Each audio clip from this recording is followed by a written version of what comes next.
All members, if you'll please come to the floor. All members.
All members, if you'll come to the floor. The hour for convening having arrived. All members, please come to the floor and take your seats. Mr. Clerk, will you ring the bell?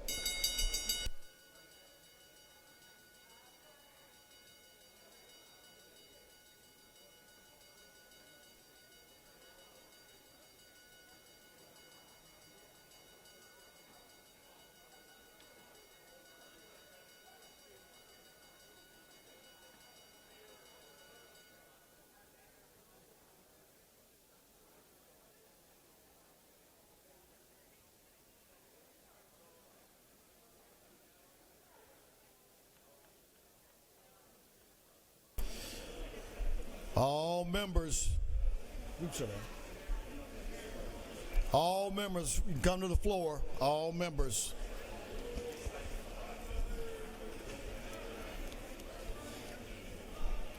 We're going to have the morning roll call. We're going to have the morning roll call.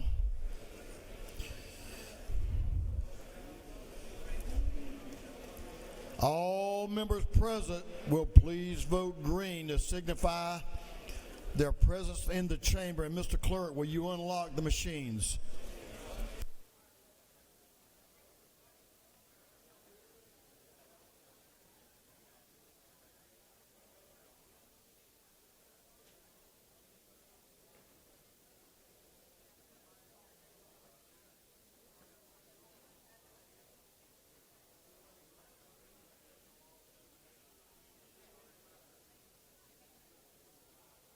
Have all members voted?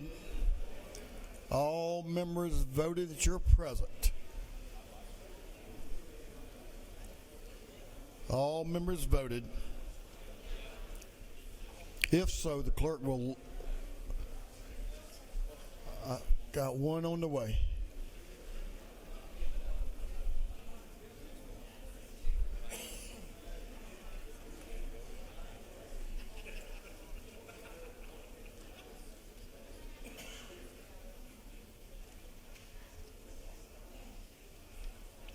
All members voted. If so, Mr. Clerk, will you lock the machines? Doorkeepers, please close the doors and keep them closed. As is our custom, we will begin our day with scripture reading and prayer by our chaplain, after which we will pledge allegiance to the flag of our country. Our chaplain this morning will be introduced by the gentleman from the 9th House District, Representative Will Wade. Representative Wade. Thank you, Speaker. Colleagues, I'm very thankful and blessed to be here today to introduce our chaplain of the day, a friend of mine, a farmer, a father, and actually he was taught by my dad in middle school, and so was his wife, so he's been a long-time family friend. And I want to make sure my friend from the 168th doesn't get confused, because this gentleman is the pastor at Liberty Baptist Church, but it's in Dawsonville, Georgia. And we're very thankful to have our pastor of the day, my friend, Jason Hamby.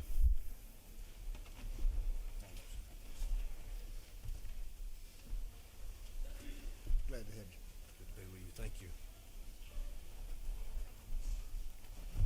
Thank you, Representative Wade, Speaker Burns, and to each member of the House. Thank you so much for the leadership that you do for this great state of Georgia.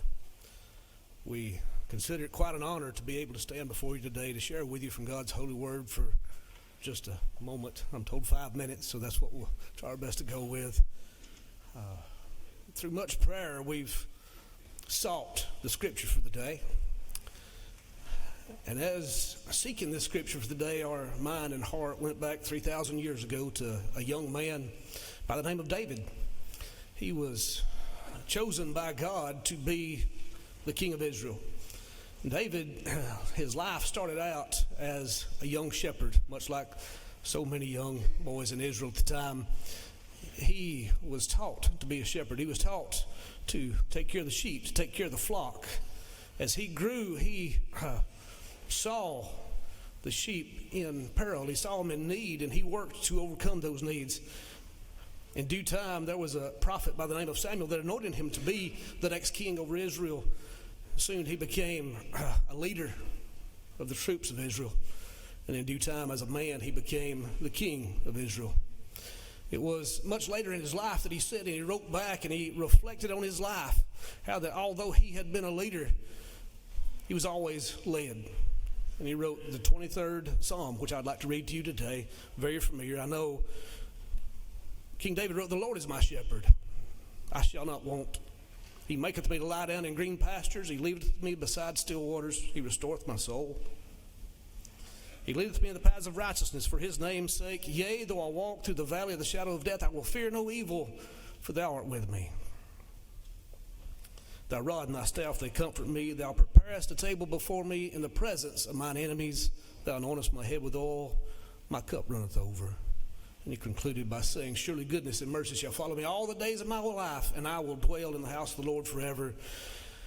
King David, although rising to a king and although being considered such a great leader, by the time he looked back at his own life and he reflected at the things that had happened to him and had happened through him, he considered himself one of the flock. I look out this morning at many, many great leaders.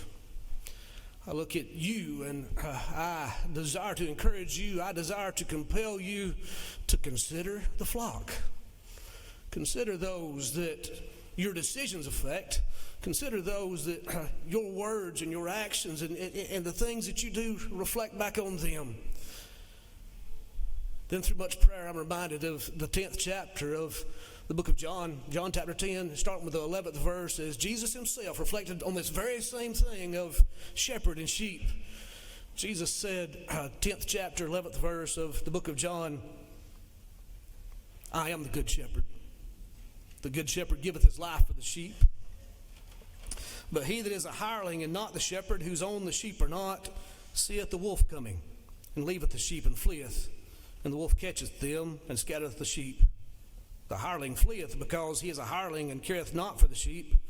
I am the good shepherd, and know my sheep, and am known of mine." Jesus said very compellingly, there had been many other leaders throughout Israel. There had been many other leaders throughout the world, but none of them cared like Jesus Christ did himself, because he was truly going to lay his life down for those that he cared for, those that he watched after, those that he wanted to make sure that they were taken care of.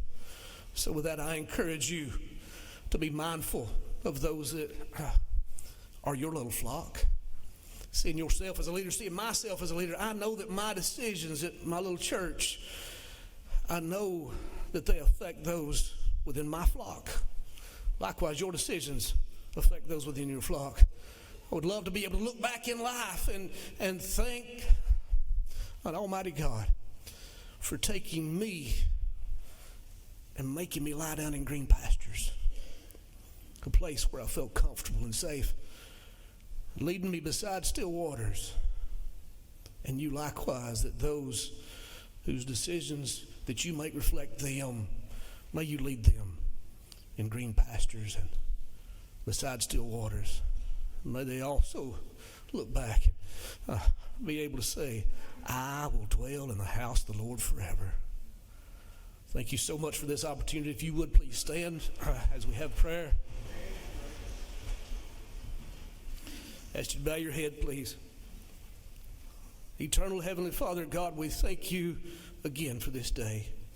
Lord, this moment, a tradition, Lord, this great state of Georgia that allows speakers and allows devotion and allows reading from God's holy word.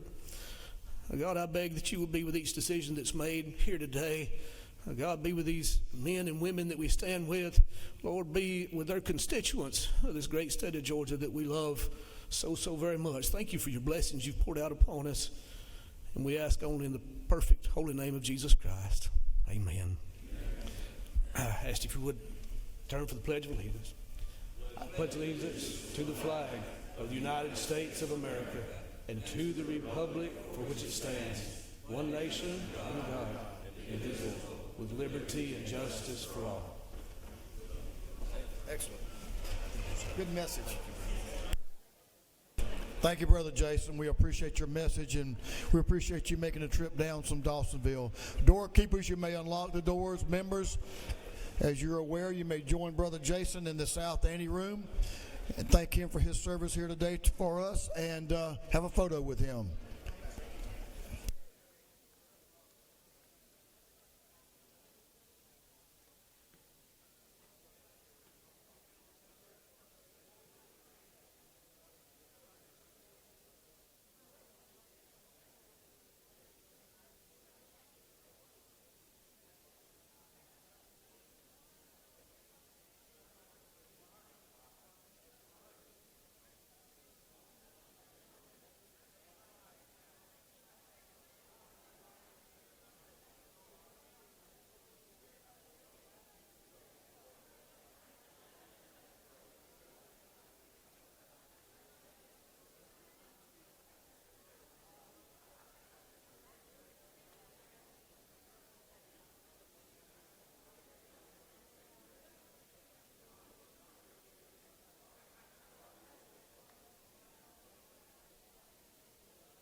Members, our doctor of the day is brought to us today by Representative Katie Dempsey of the 13th. Dr. Shahid Salas is our doctor of the day, and we appreciate her being here. And if you need her services, you know she's downstairs.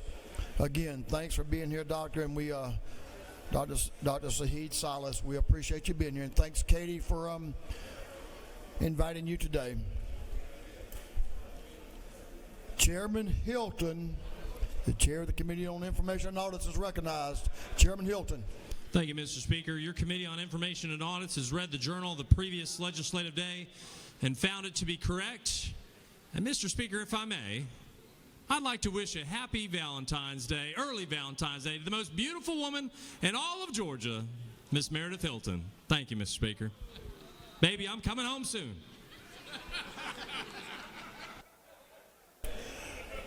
I hope she's still there. That's all I can tell you after that. You are a lucky man. Chairman Hilton, the chair of the Committee on Information and Audits, reports that the journal of the previous legislative day has been read and found to be correct. Is there any objection to dispense with the reading of the journal? Hearing none, the reading of the journal is dispensed with. Is there any objection to the confirmation of the journal? Hearing none, the journal is confirmed.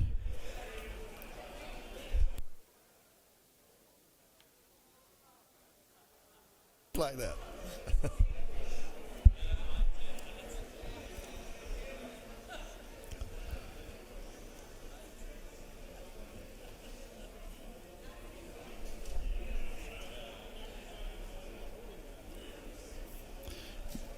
Mr. Clerk, will you read the resolution establishing the order of business for the day? Representative Illustration of the 104th moves solemnly establishes the order of business in the first part of the period, unanimous consents. Introduction of bills and resolutions, first reading and reference of House bills and resolutions, second reading of bills and resolutions, reports of standing committees, third reading and passage of uncontested local bills and resolutions, first reading and reference of Senate bills and resolutions, morning orders.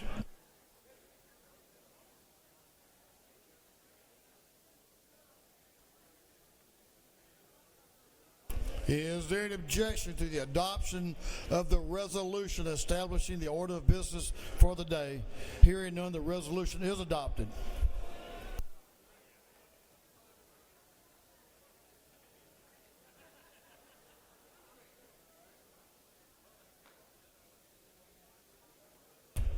First reading the bills and resolutions, the clerk will read. House Bill 407 by Representative Gilliard to the 162nd, Crawford of the 89th, Howley of the 116th, Tran of the 80th, Schofield of the 63rd, and others. Bill be entitled an act to amend Chapter 7 of Title 48 of the Official Code of Georgia, annotated relating to income taxes. Ways and Means. House Bill 408 by Representative Gilliard to the 162nd, Cannon of the 58th, Scott of the 76th. Bill be titled an act to amend Chapter 23 of Title 33 of the Official Code of Georgia, annotated relating to insurance licensing. Insurance. House Bill 409 by Representative Gilliard to the 162nd, Jackson of the 68th, Moore of the 91st, Hefner of the 130th. Bill be titled an act to amend Chapter 7 of Title 48 of the Official Code of Georgia, annotated relating to income taxes.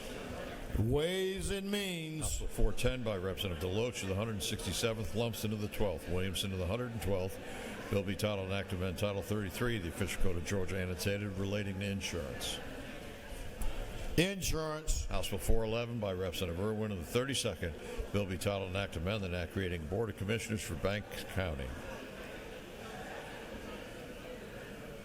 Intergovernmental Coordination. House Bill 412 by Representative Kelly of the 16th. Bill be titled an act to amend an act creating the Polk County Water Authority.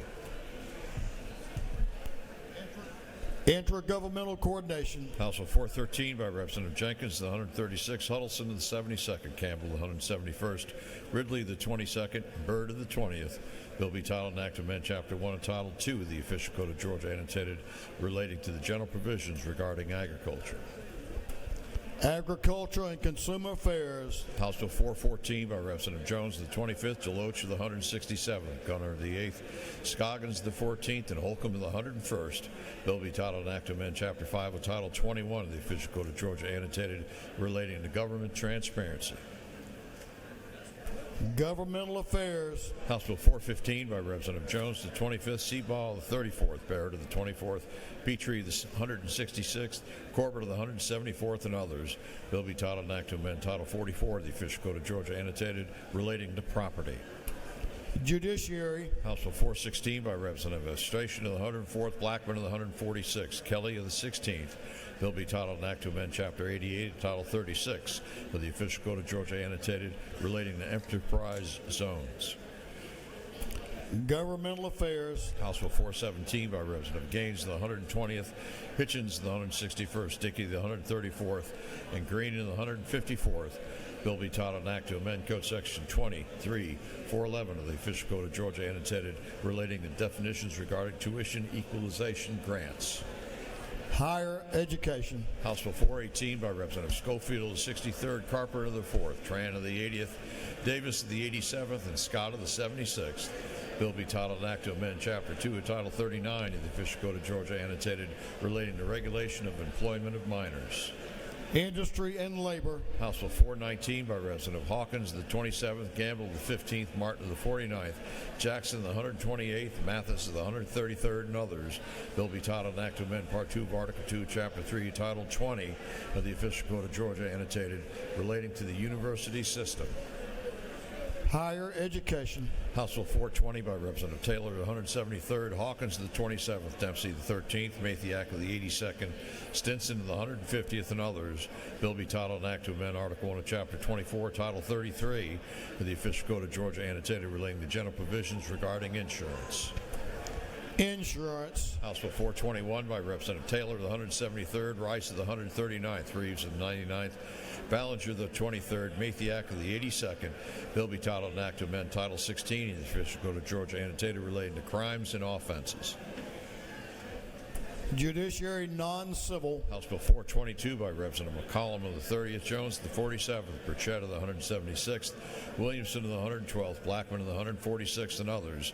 Bill be titled an act to amend Chapter 18 to Title 45 of the official code of Georgia annotated relating to employees' insurance and benefit plans. Insurance. House Bill 423 by Representative Wade of the 9th, Donatucci of the 105th, Reeves of the 99th, Silcox of the 53rd, Hilton of the 48th, and others. Bill be titled an act to amend Article 12 of Chapter 3 of Title 38 and Part 4 of Article 2 of Chapter 5 of Title 46 of the official code of Georgia annotated relating to emergency communications. Public Safety and Homeland Security. House Bill 424 by Representative Meeks of the 179th, Dickey of the 134th, Burchett of the 176th, Wade of the 9th, McDonald the 3rd of the 26th, and others. Continue. A bill to be entitled an act to amend Article 6 of Chapter 7 of Title 2 of the official code of Georgia annotated relating to liability for use of fertilizers. Agriculture and Consumer Affairs. House Bill 425 by Representative Burchett of the 176th, Hagan of the 156th, Camp of the 135th, Hatchett of the 155th, Osteen of the 169th, and others. Bill be titled an act to amend Article 2, Chapter 7 of Title 48 of the official code of Georgia annotated relating to imposition rate computation exemptions and credits so as to provide for a tax credit. Ways and Means. House Bill 426 by Representative New of the 40th, Abstration of the 104th, Hughley of the 141st, Burchett of the 176th, Park of the 107th, and others. Bill be titled an act to amend Chapter 10 of Title 15 of the official code of Georgia annotated relating to magistrate courts. Governmental Affairs. House Bill 427 by Representative Reese of the 140th, Green of the 154th, Smith of the 18th, Gullett of the 19th, Olalier of the 59th. Bill be titled an act to amend Article 1 of Chapter 2 of Title 44 of the official code of Georgia annotated relating to recording relative to property. 427. Yes. Judiciary. House Bill 428 by Representative Franklin of the 160th, Jones of the 47th, Silcox of the 53rd, Hilton of the 48th, Hong of the 103rd, and others. Bill be titled an act to amend Chapter 1 of Title 31 of the official code of Georgia annotated relating to general provisions regarding health. Health. House.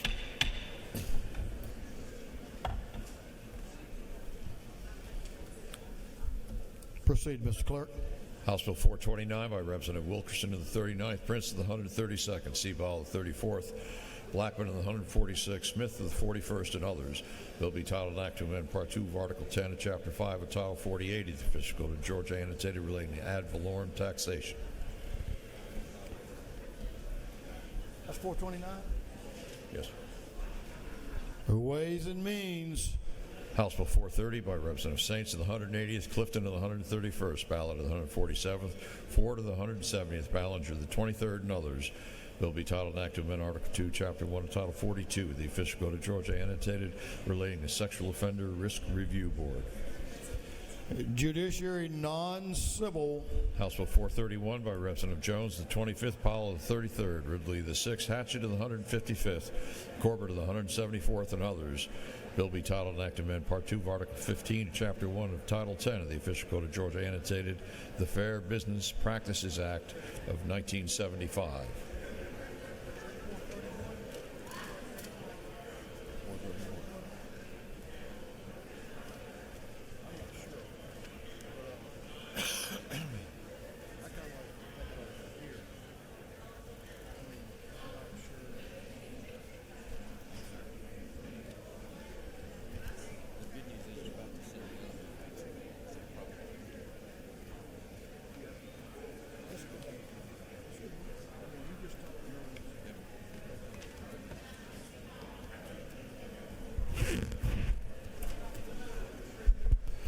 Banks and Banking. House Bill 432 by Representative Kelly, the 16th, Rhodes, the 124th, Cannon, the 172nd, Donahue, the 31st, Chastain, the 7th. Bill be titled an act to amend Code Section 27-2-6 of the official code of Georgia annotated relating to trout licenses. Game, Fish, and Parks. House Bill 433 by Representative Ballinger, the 23rd Camp of the 135th, Rice, the 139th, Osteen, and the 169th, Mathiak of the 82nd, and others. Bill be titled an act to amend Article 2, Chapter 3, Title 35 of the official code of Georgia annotated relating to the Georgia Crime Information Center. Public Safety and Homeland Security. House Bill 434 by Representative Ballinger, the 23rd Camp of the 135th, Rice, the 39th, Osteen, and the 169th, Mathiak of the 82nd, and others. Bill be titled an act to amend Article 1 of Chapter 12 of Title 16 of the official code of Georgia annotated relating to general provisions relative to offenses against public health and morals. Judiciary Juvenile. House Bill 435 by Representative Ballinger, the 23rd Camp of the 135th, Rice of the 139th, Osteen and the 169th, Mathiak of the 82nd, and others. Bill be titled an act to amend Code Section 16-12-100 of the official code of Georgia annotated relating to sexual exploitation of children. Judiciary Juvenile. House Bill 436 by Representative Griffin of the 149th, Miller of the 62nd, Hughley the 141st, Lim of the 98th, Williams, the 168th, and others. Bill be titled an act to amend Title 20 of the official code of Georgia annotated relating to education. Education. House Bill 437 by Representative Lim of the 98th, Cannon of the 172nd, Hong of the 103rd, O'Lallier the 59th, Reeves the 99th, and others. Bill be titled an act to amend Part 3 of Article 6 of Chapter 2 of Title 20 of the official code of Georgia annotated relating to educational programs under the Quality Basic Education Act. Education. House Bill 438 by Representative Crowe of the 118th, Lumsden of the 12th, Silcox of the 53rd, Hitchens of the 161st, Blackman of the 146th, and others. Bill be titled an act to amend Chapter 2 of Title 47 of the official code of Georgia annotated relating to the Employees Retirement System of Georgia. Yes. Retirement. House Bill 439 by Representative Yurt of the 152nd, Dickey the 134th, Williams the 148th, Anderson of the 10th, Kelly the 16th, and others. Bill be titled an act to amend Code Section 48.850 of the official code of Georgia annotated relating to compensation of dealers for reporting and paying tax. Banks and banking. House Resolution 250 by Representative Washburn of the 144th, Powell of the 33rd, Ridley the 6th, Ridley of the 22nd, Stevens, the 164th, and others. A resolution proposing an amendment of the Constitution so as to provide that the governing authority of any county or consolidated government shall be authorized. Ways and Means. House Resolution 251 by Representative New of the 40th, Abstration of the 104th, Hughley the 141st, Burchett of the 176th, Park of the 107th, and others. A resolution proposing an amendment of the Constitution so as to provide that all probate judges shall be elected. Judiciary. Members, I know that y'all don't really mind, have a lot of interest in where these Senate bills go, but I've got to hear the clerk, so y'all got to take it down just a notch or two. We always want to respect the Senate.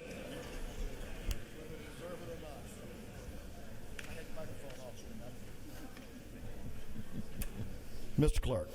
Senate Bill 5 by Senator Patrick of the 32nd, Walker of the 20th, Watson of the 1st, Huffstetler of the 52nd, Harbison of the 15th, and others. Bill be titled Act to amend Chapter 46 of Title 33 of the official code of Georgia annotated relating to certification of private review agents. Insurance. Senate Bill 47 by Senator Anna Duarte of the 31st, Brass of the 6th, Gooch of the 51st, Ginn of the 47th, Robertson of the 29th, and others. A bill be titled Act to amend Code Section 48.8.3 of the official code of Georgia annotated relating to exemptions from sales and use taxes. Ways and Means. Senate Resolution 95 by Senator Donazal of the 27th, Burns of the 23rd, Goodman of the 8th, Watson of the 11th, Kennedy of the 18th, and others. A resolution naming the forthcoming new legislative office complex. State properties. That completes first readers.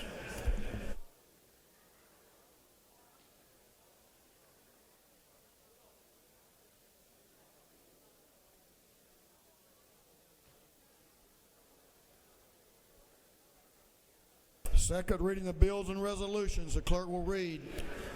House Bill 380 by Representative Green of the 154th, a bill to repeal an act creating the Lower Chattahoochee Regional Airport Authority. House Bill 381 by Representative Green of the 154th, a bill to amend an act to create the Lower Chattahoochee Regional Transport Authority. House Bill 382 by Representative Stevens of the 164th and Newton of the 127th, a bill relating to Schedule I controlled substances.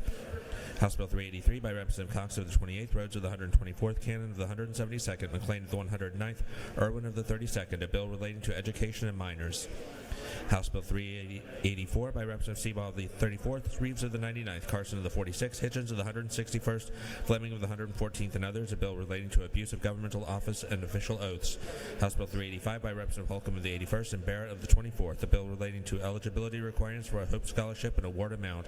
House Bill 386 by Representative Barnes of the 86th, Hughley of the 141st, Burnell of the 77th, Jackson of the 165th, Drenner of the 85th, and others, a bill relating to exemptions from sales and use taxes. House Bill 387 by Representative Thomas of the 21st, LaHood of the 175th, Gullett of the 19th, Ballinger of the 23rd, Ridley of the 22nd, and others, a bill relating to service delivery. House Bill 388 by Representative Clark of the 100th, Bonner of the 73rd, Hitchens of the 161st, Martinez of the 111th, Cannon of the 172nd, and others, a bill relating to imposition rate, computation, exemption, and credit from state income tax. House Bill 389 by Representative Bell of the 75th, Holland of the 54th, Sharper of the 177th, Drenner of the 85th, Fry of the 122nd, and others, a bill relating to property. House Bill 390 by Representative Fleming of the 114th, Hagan of the 156th, Hitchens of the 161st, Scoggins of the 14th, McDonald of the 26th, and others, a bill relating to offenses against public order and unsecured judicial release. House Bill 391 by Representative Cox of the 28th, Powell of the 33rd, Jaspers of the 11th, Deloach of the 167th, Washburn of the 144th, a bill relating to professions and businesses. House Bill 392 by Representative Martin of the 49th, Gunter of the 8th, Oliver of the 84th, Reeves of the 99th, Leverett of the 123rd, a bill relating to tax courts. House Bill 393 by Representative Cooper of the 45th, Sains of the 180th, Crawford of the 89th, Newton of the 127th, Rice of the 139th, a bill relating to traffic laws applicable to bicycles, operation upon paved shoulder, and signaling of right-hand turns. House Bill 394 by Representative McLean of the 109th, Hughley of the 141st, Alexander of the 66th, Jones of the 60th, Jackson of the 68th, and others, a bill relating to minimum wage law. House Bill 395 by Representative McLean of the 109th, Hughley of the 141st, Alexander of the 66th, Jones of the 60th, Jackson of the 68th, and others, a bill relating to minimum wage law. House Bill 396 by Representative Campbell of the 35th, Ridley of the 22nd, Earhart of the 36th, Seabaugh of the 34th, McQueen of the 61st, and others, a bill to amended act to reincorporate and provide a new charter for the city of Ackworth. House Bill 397 by Representative Fleming of the 114th, LaHood of the 175th, Leverett of the 123rd, Gullett of the 19th, Scoggins of the 14th, and others, a bill relating to elections and primaries. House Bill 398 by Representative Hagan of the 156th, Gaines of the 120th, Dempsey of the 13th, Camp of the 135th, Prince of the 132nd, and others, a bill relating to standards labeling and adulteration of food. House Bill 399 by Representative Oliver of the 84th, Alali of the 59th, Burnell of the 77th, Blackman of the 146th, and Fry of the 122nd, and others, a bill relating to landlords and tenants. House Bill 400 by Representative Fry of the 122nd, Alali of the 59th, Washburn of the 144th, Bell of the 75th, Roberts of the 52nd, and others, a bill relating to conservation and natural resources, highways, bridges, ferries, and state government. House Bill 401 by Representative Fry of the 122nd, Momptan of the 17th, Ridley of the 22nd, Bell of the 75th, Roberts of the 52nd, and others, a bill relating to regulation of rates, underwriting rules, and related organizations. House Bill 402 by Representative Fry of the 122nd, Bell of the 75th, Drenner of the 85th, Sanchez of the 42nd, Paris of the 142nd, and others, a bill relating to utilities and public transportation and state government.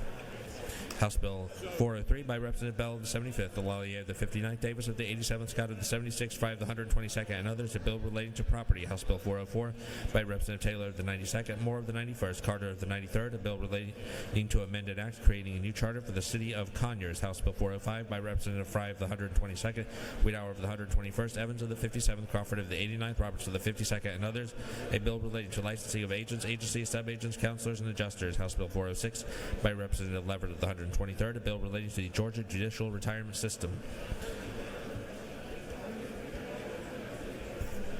Senate Bill 39 by Senator Tillery of the 19th, Summers of the 13th, Robertson of the 29th, Watson of the 1st, Walker of the 20th, and others. A bill relating to the employees' insurance and benefit plans, public assistance, general provisions relative to state governments. Senate Bill 70 by Senator Anderson of the 43rd. A bill to provide for the creation of one or more community districts within the city of Conyers. Senate Bill 78 by Senator Watson of the 1st, Mallow of the 2nd, Hickman of the 4th, Dixon of the 45th. A bill to create the City of Tybee Island Building and Public Facilities Authority. Senate Bill 83 by Senator Hofstetler of the 52nd and Setzler of the 37th, a bill to provide a homestead exemption from Bartow County School District ad valorem taxes for educational purposes. Senate Bill 84 by Senator Albers of the 56th, Payne of the 54th, Burns of the 23rd, Still of the 48th, Williams of the 25th, the bill relating to special license plates promoting certain worthy agencies, funds, or nonprofit corporations. Through second readers.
Reports of standing committees. The clerk will read.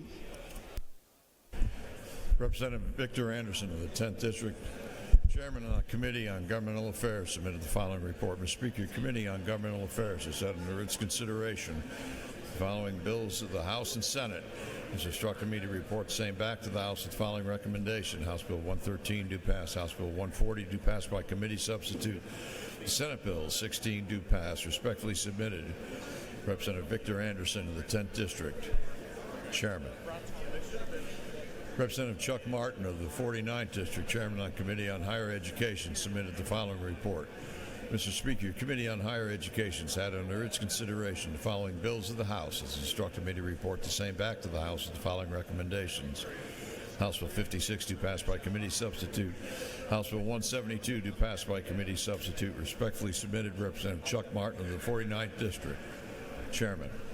Representative Stephen Saints of the 180th District, Chairman on Committee on Interstate Cooperation, submitted the following report. Mr. Speaker, your Committee on Interstate Cooperation has had under its consideration the following resolution of the House and instructed me to report the same back to the House with the following recommendation.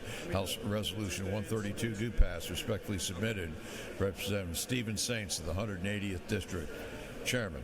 Representative Beth Camp of the 135th District, Chairman of Committee on Intergovernmental Coordination Local, submitted the following report. Mr. Speaker, your Committee on Intergovernmental Coordination Locals had under its consideration the following bills of the House. Has instructed me to report the same back to the House with the following recommendations. House Bill 349 do pass. House Bill 355 do pass. House Bill 356 do pass. House Bill 359 do pass. House Bill 252 do pass by substitute.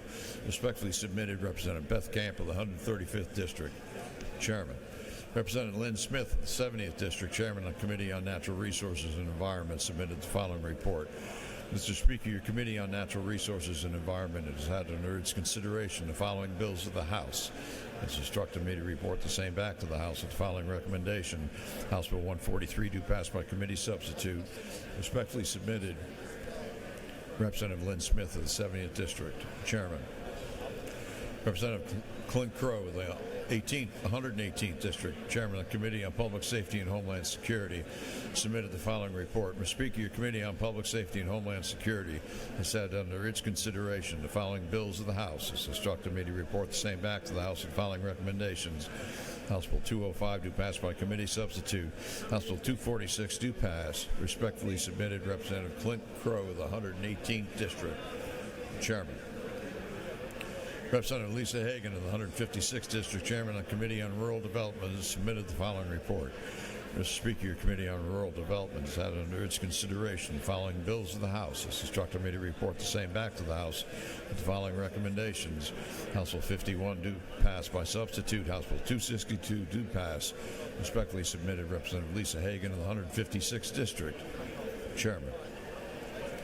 Representative Jones of the 25th District, Chairman of the Committee on Technology and Infrastructure Innovation, submitted the following report. Mr. Speaker, your Committee on Technology and Infrastructure Innovation has had under its consideration the following bill of the House. Has instructed me to report the same back to the House with the following recommendation.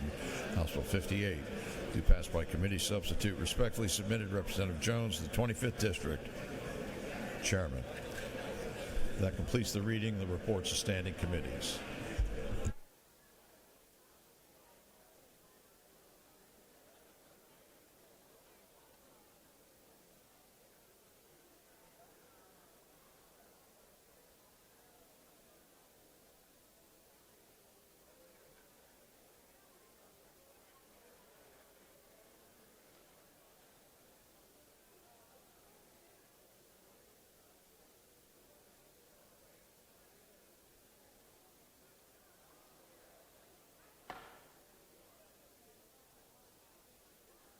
Thank you, Mr. Clerk. Members, we do have a local calendar this morning. We do have a local calendar. We have one bill on the local calendar that relates to homestead exemption. Requires a recorded 2/3 roll call vote for passage.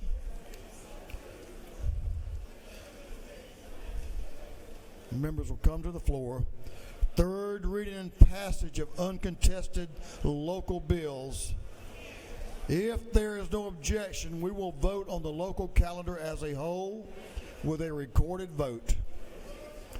Hearing none, it is so ordered. Mr. Clerk, will you read the local calendar?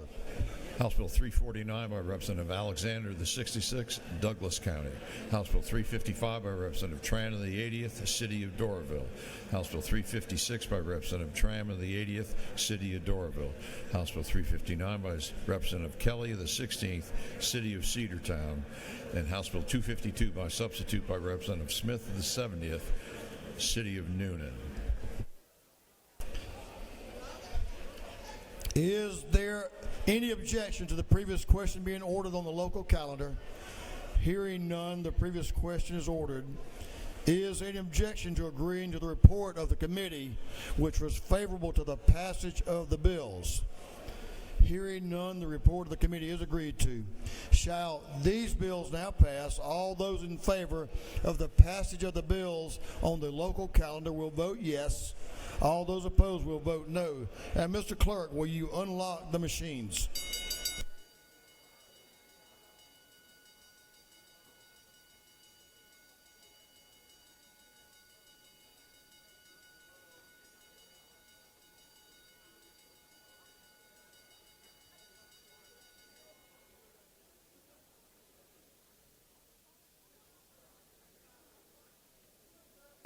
Have all members voted?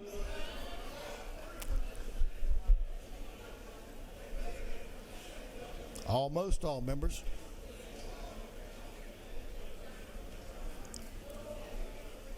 Have all members voted?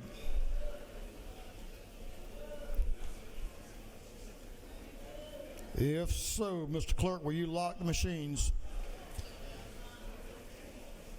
On the bills on the local calendar, the yeas are 163, the nays are 0. These bills, having received the requisite constitutional majority, are therefore passed.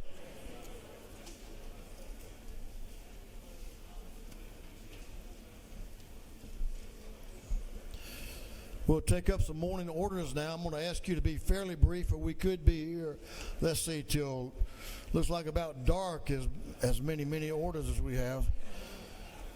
We'll have to turn on the lights again.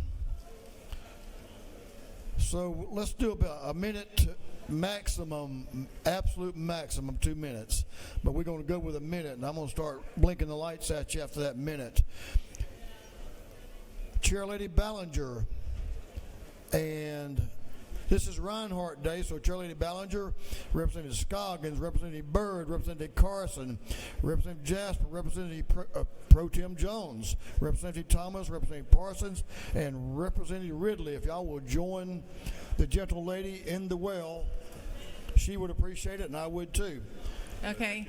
Thank you. The lady will suspend just for a moment. This is a good one.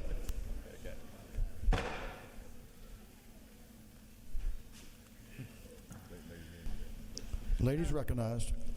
Thank you, Mr. Speaker. Unfortunately, our folks from Reinhardt, we were taking pictures over here in the anteroom, so they haven't made it into the gallery yet. But it is Reinhardt Day at the Capitol. It's a very integral part of Cherokee County. It educates a lot of our educators in Cherokee County, so we're very proud of that university being in Waleska. So we're just going to celebrate, and if y'all would, I think some of them are finally coming in, so if y'all could just recognize them, I would appreciate it. Thank you. A great school. Thanks for recognizing. Thank y'all for being here. We're glad to have you. Representative Gaines.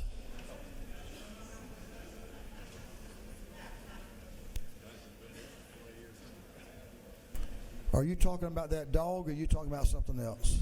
Sort of dog, but not a big dog. Okay. Representative Gaines is recognized. And Representative Fry. Thank you, Mr. Speaker, and Representative Wiedauer. I don't know if he's in the room yet, but I know we have a lot of dogs here today. But also we have Family and Consumer Sciences Day. We did a resolution on behalf of the House honoring Family and Consumer Sciences Day.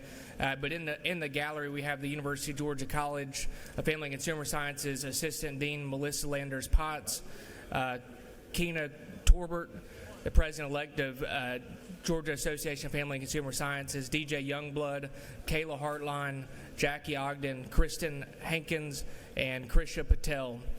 If y'all are in the gallery, please stand and be recognized.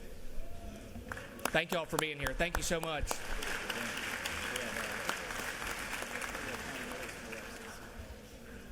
Thank you, Representative. Representative Oliver. Give the lady in the well your attention. This is a good one as well. Thank you, Mr. Speaker. Please join me in welcoming New Americans Day celebration at our state capitol today. We have 11 of our 11 million people, over 1 million people are foreign-born. 1 in 5 of our doctors and healthcare workers are foreign-born, 1/2 of our construction workers. They pay $11 billion in taxes. I am grateful that my church has helped sponsor refugees for 30 years. It has brought me closer and many of my friends closer to the struggles and the successes of this community. Please join me in welcoming New Americans Day to the Capitol today. Thank you for coming.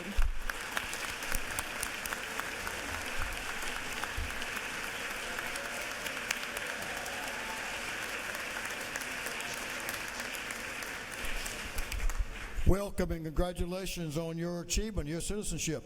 Thank you for what you've done, and thank you for your church and your continued support of New Americans.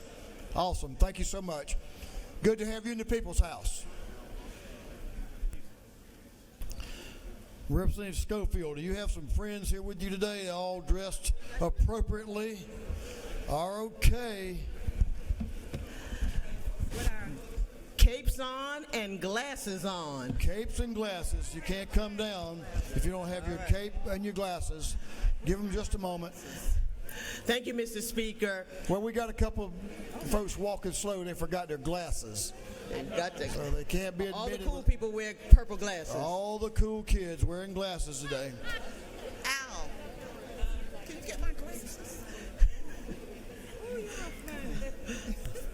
Come on, Miss Patty. Lord, the diva coming. Strawberry Queen. Sure. Thank you. Thank you, Mr. Speaker. Today is Lupus Advocacy Day at the Capitol. For those that have been living with lupus, caregiving for someone with lupus, we are here today, your constituents, to talk to you about what it's like to not only live with lupus, but the challenges in housing and working and the pain. But beyond that, we're champions. And so I want my colleagues and my lupus family up in the gallery to recognize we stand with you as legislators because we hear you, we see you, we recognize everyday struggles that you have, and we work collectively to make life better and improve the quality of life. As a person that not only lives with lupus for 25 years, I'm proud to have our lupus research team led under the guidance of Dr. Sam Lim from Emory in the gallery. And for many of you that don't know, we know that there's a challenge of shortages of rheumatologists, dermatologists, nephrologists in rural Georgia. So the Georgia Council on Lupus Education and Awareness works across the state to identify these gaps, also make sure that people in rural areas have access through telemedicine, telehealth, to improve the quality of life. I would like all of our lupus family and your constituents to stand up who trekked it down here in the rain and traffic. This is not a good day for us, but it's a best day.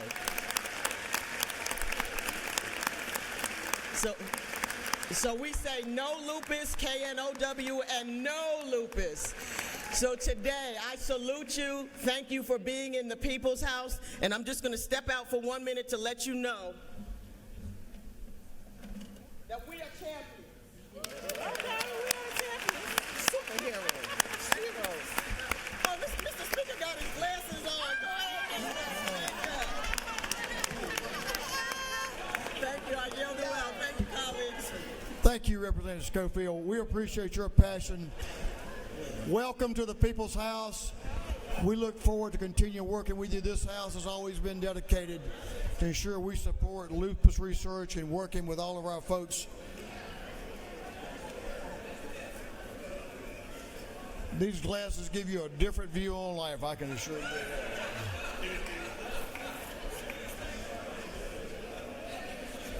Representative McLean, you even look good when I have these glasses on. What can I say? All right.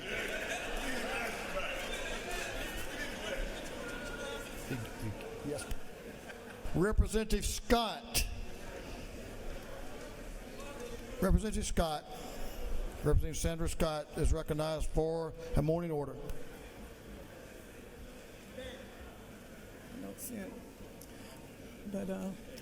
Good morning and thank you, Mr. Speaker. I'm here today to welcome the National Council of Negro Women. I do not see them in the gallery as of yet, but just wanted to welcome them to their capital today. Thank you, Mr. Speaker. Oh, okay. If you all are here. There they are. Okay. I don't see the rest of them. It's about 150 of them here today, and just want to say welcome to your house. Thank you, Mr. Speaker. I yield the well. Thank you, Representative Scott. Representative Rhonda Taylor. Representative Taylor. Take your time. You're okay.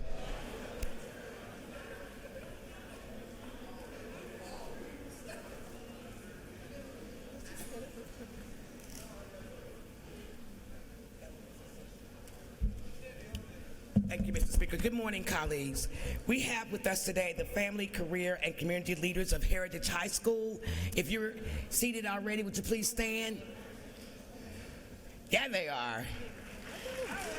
This is the Rockdale County chapter under the direction of Miss Millicent Holloway, and who's their advisor. And we're recognizing them with a resolution today that I'm not going to read, but I do want to let you know that Family, Career, and Community Leaders of America, FCCLA, is a national nonprofit, family-focused, intercurricular student organization for family and consumer sciences students through grade 12. And it helps them to youth to assume their roles in society through family and consumer sciences education, in personal growth, family life, and college readiness, career exploration, leadership, and community involvement. They will be on the steps at 11:30 in South Wing for a photo, and they'll be in room 502 for lunch, CLOB. Thank you, Mr. Speaker. Welcome, young people from Heritage High School. Good to have y'all. Representing Virginia and the Gwinnett delegation. Gentlemen, suspend just for a moment.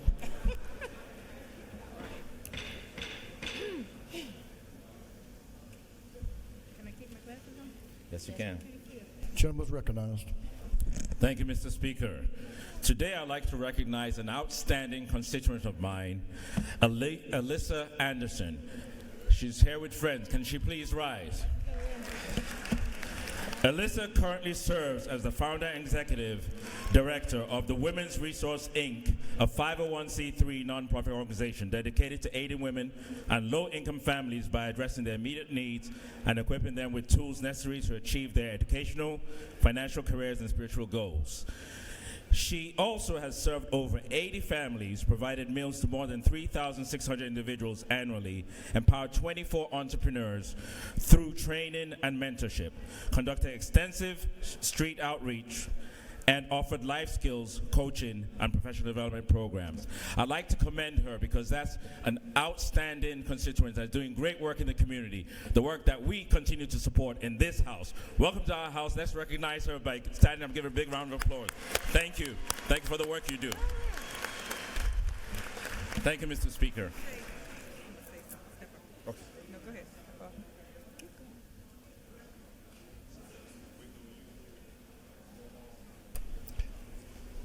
Representative Carl Gilliard and Representative Lynn Smith. Chair Lady Smith, y'all are recognized for a motion. Chairman Dickey, Representative Smith.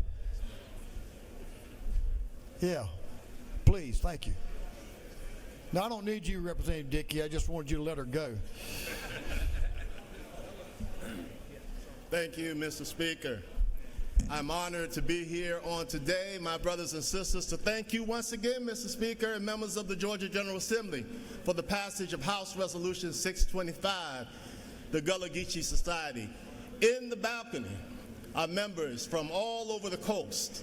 They come from Savannah, Liberty County, Brunswick, Darien, all over the coastal empire. And today they're here not only to treat you to lunch at 12 o'clock, but I want to pose a question. If you have tasted delicious seafood and the segues of the South, then you are Gullah Geechee. If you are a proponent of sweet grass and baskets in Charleston, South Carolina, and storytelling, and you are Gullah Geechee. But not only that, they say in Sapelo and beyond, we are the ones that got it going on around here. Yeah. If you are Al Williams, then you are Gullah Geechee. Maybe. But thank you so much for passing House Resolution 625. Can we get those members to stand that are here with us? They'll be joining us in room 230, and I want to pass it over to our chairwoman, Lynn Smith, for helping us make this a momentous and great occasion. Would you welcome them to the People's House? Thank you, Representative. I'll be very brief. We're looking at leaders of the community on this cultural movement, and they are known now nationally and internationally, been published everywhere. It is an honor for us to welcome you today, and we will not put nutmeg and cinnamon together in a sweet potato ever again. Ever again. Mr. Speaker, we yield the well. Thank you. Good to have y'all. And you learn something every day, don't you, Representative?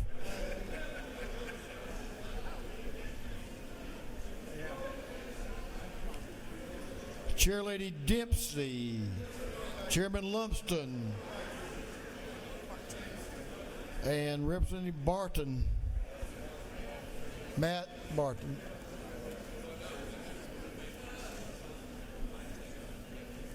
Ladies recognized and the gentleman.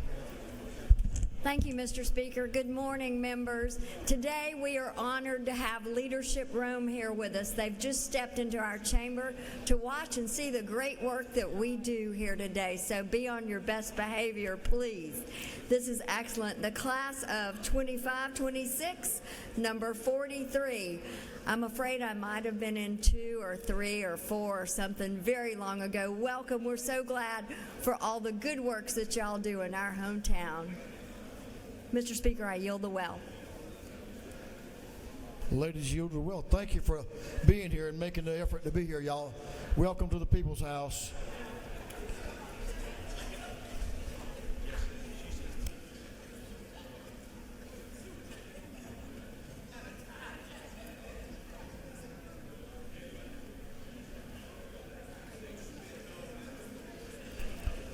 Representative Paris and Representative Petrie, if y'all will come. Oh, they're separate. Okay, I'm sorry. My bad. Who wants to go first? Y'all look like you liked each other there for a second, but you, Representative, ladies first. Representative Paris, recognized for a morning order.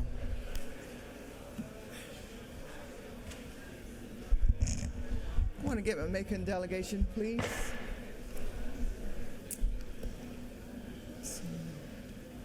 Thank you, Mr. Speaker. You all, Big Brothers and Big Sisters is here today, and the Macon chapter is here.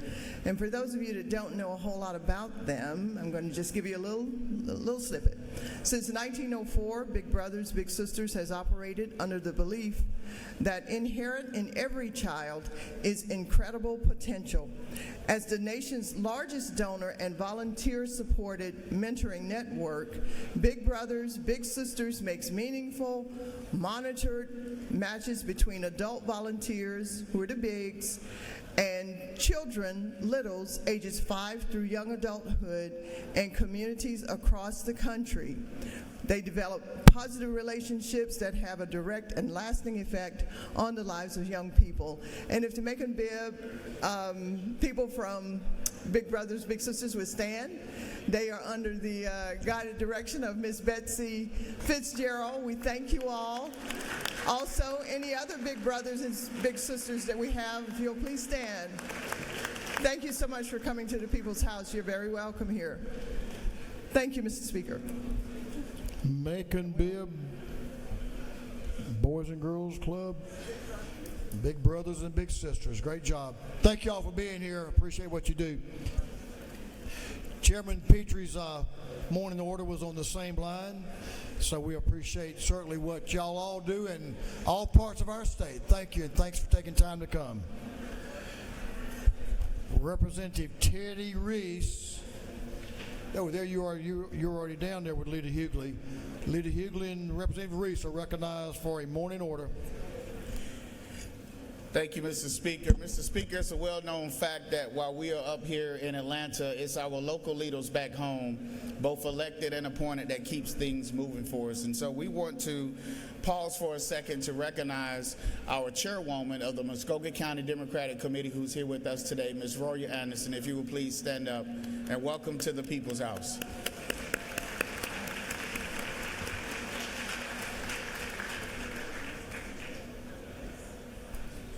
Thank you, and welcome to the People's House.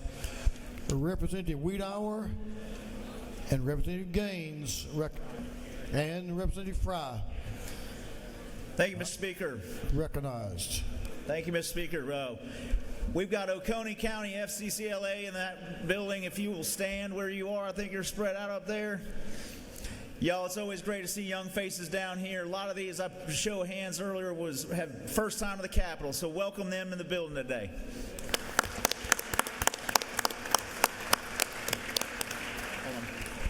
And Mr. Speaker, while the Athens delegation and Representative Rhodes is here with us too, but today is Dogs at the Dome Day, and I want to say thank you for that beautiful tie you're wearing, Mr. Speaker. That looks really nice on you with the UGA look. So go Dogs! And at 11 o'clock, there's the strawberry ice cream pie in the rotunda, so please join us for strawberry ice cream pie. Go Dogs! Thank you. I'll be there for that, buddy. Thank you. I wore this for boss man Terry England, I can tell you. And to salute UGA, so good to have them, and thanks for the folks from Oconee being here as well.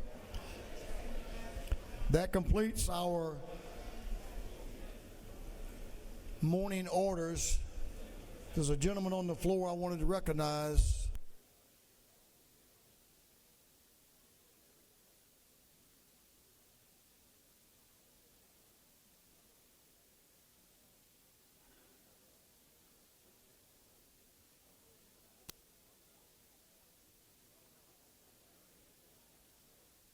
Members, I want you all to join me in welcoming a former member of this House, a former member of Congress who led in Georgia and who led for all the right reasons in America. Thank you, Tom Graves, for your service to Georgia and your service to our country. We are especially glad to have you with us today. Thank you, sir. You look great. Thank you.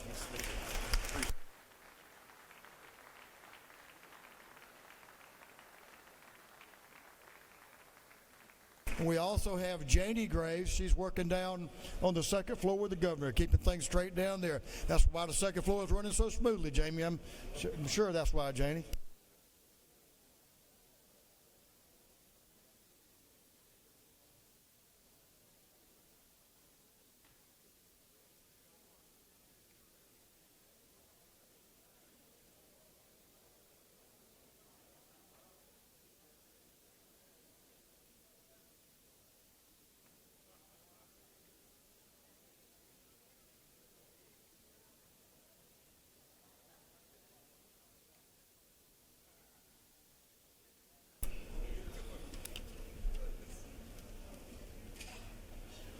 That was good information. That completes our morning orders and our recognition. Let's move on to the rules calendar. You ready, Mr. Clerk? Mr. Clerk, will you read the caption to House Bill 3636? House Bill 36 by Representative Leverett of the 123rd and others being titled an act to amend Title 29 of the Official Code of Georgia annotated relating to guardian and ward so as to revise the list of providers who are authorized to participate in the process for appointment of a guardian as an adult. This bill having referred to the Committee on Judiciary, that committee recommends that this bill do pass.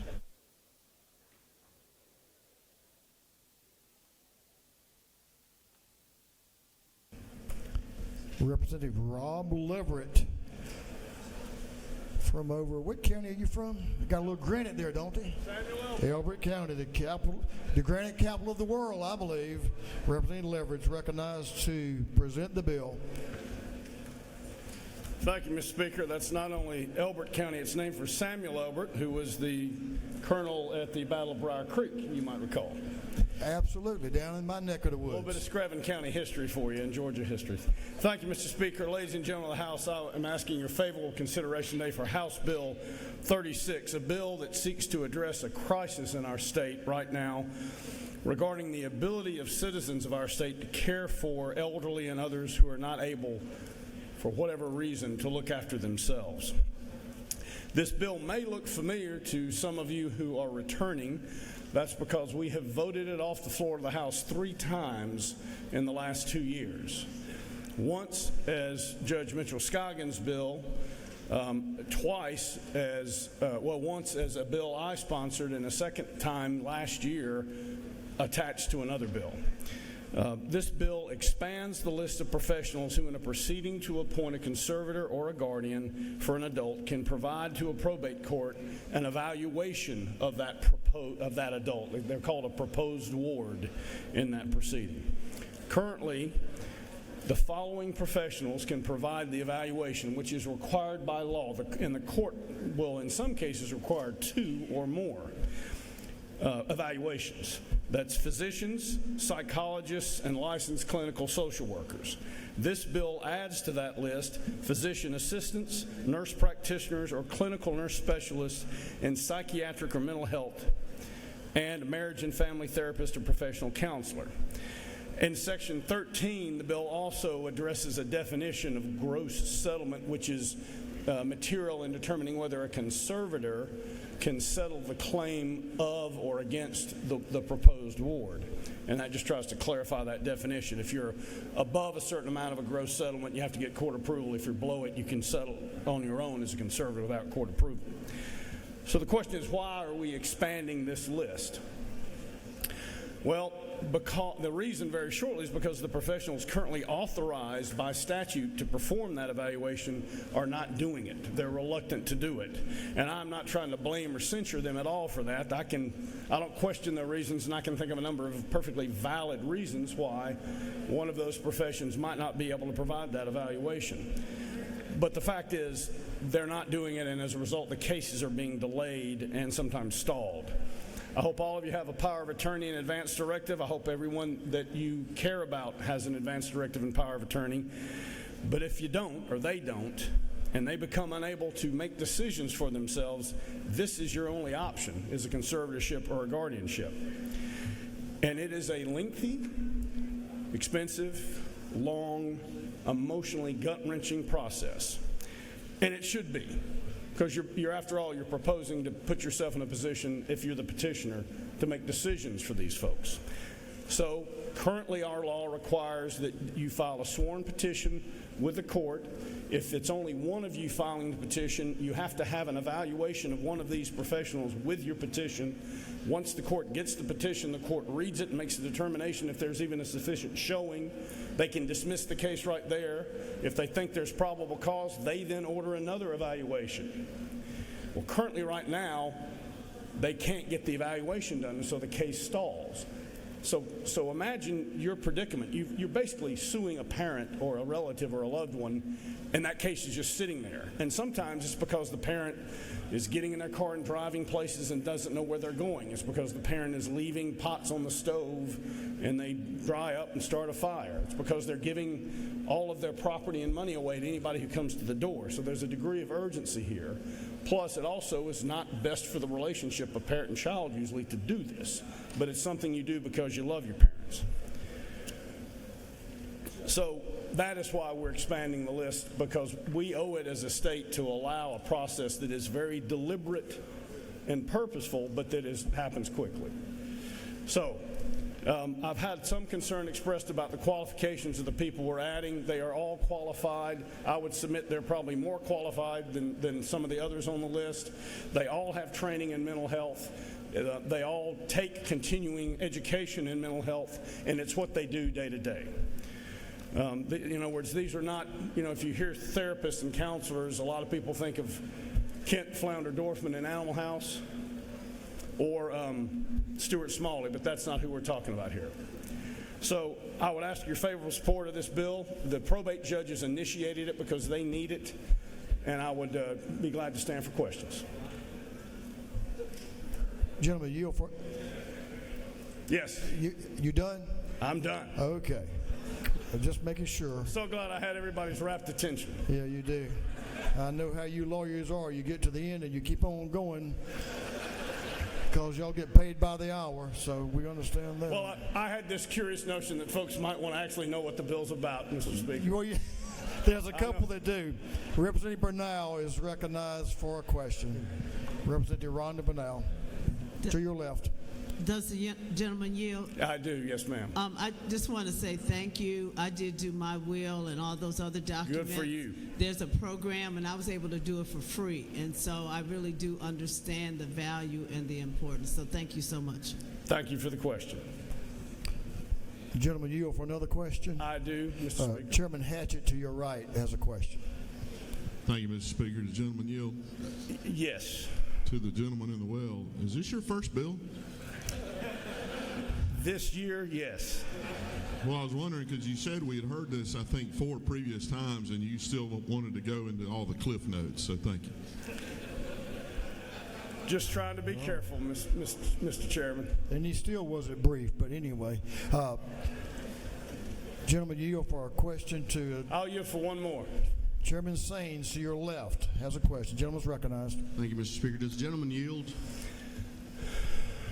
Let me think. Yes.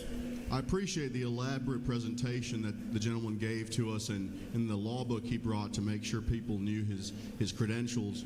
But normally the gentleman ends with a quote that really ties the bill together, so I'm still having a hard time comprehending the legislation because I didn't hear one in that elaborate speech.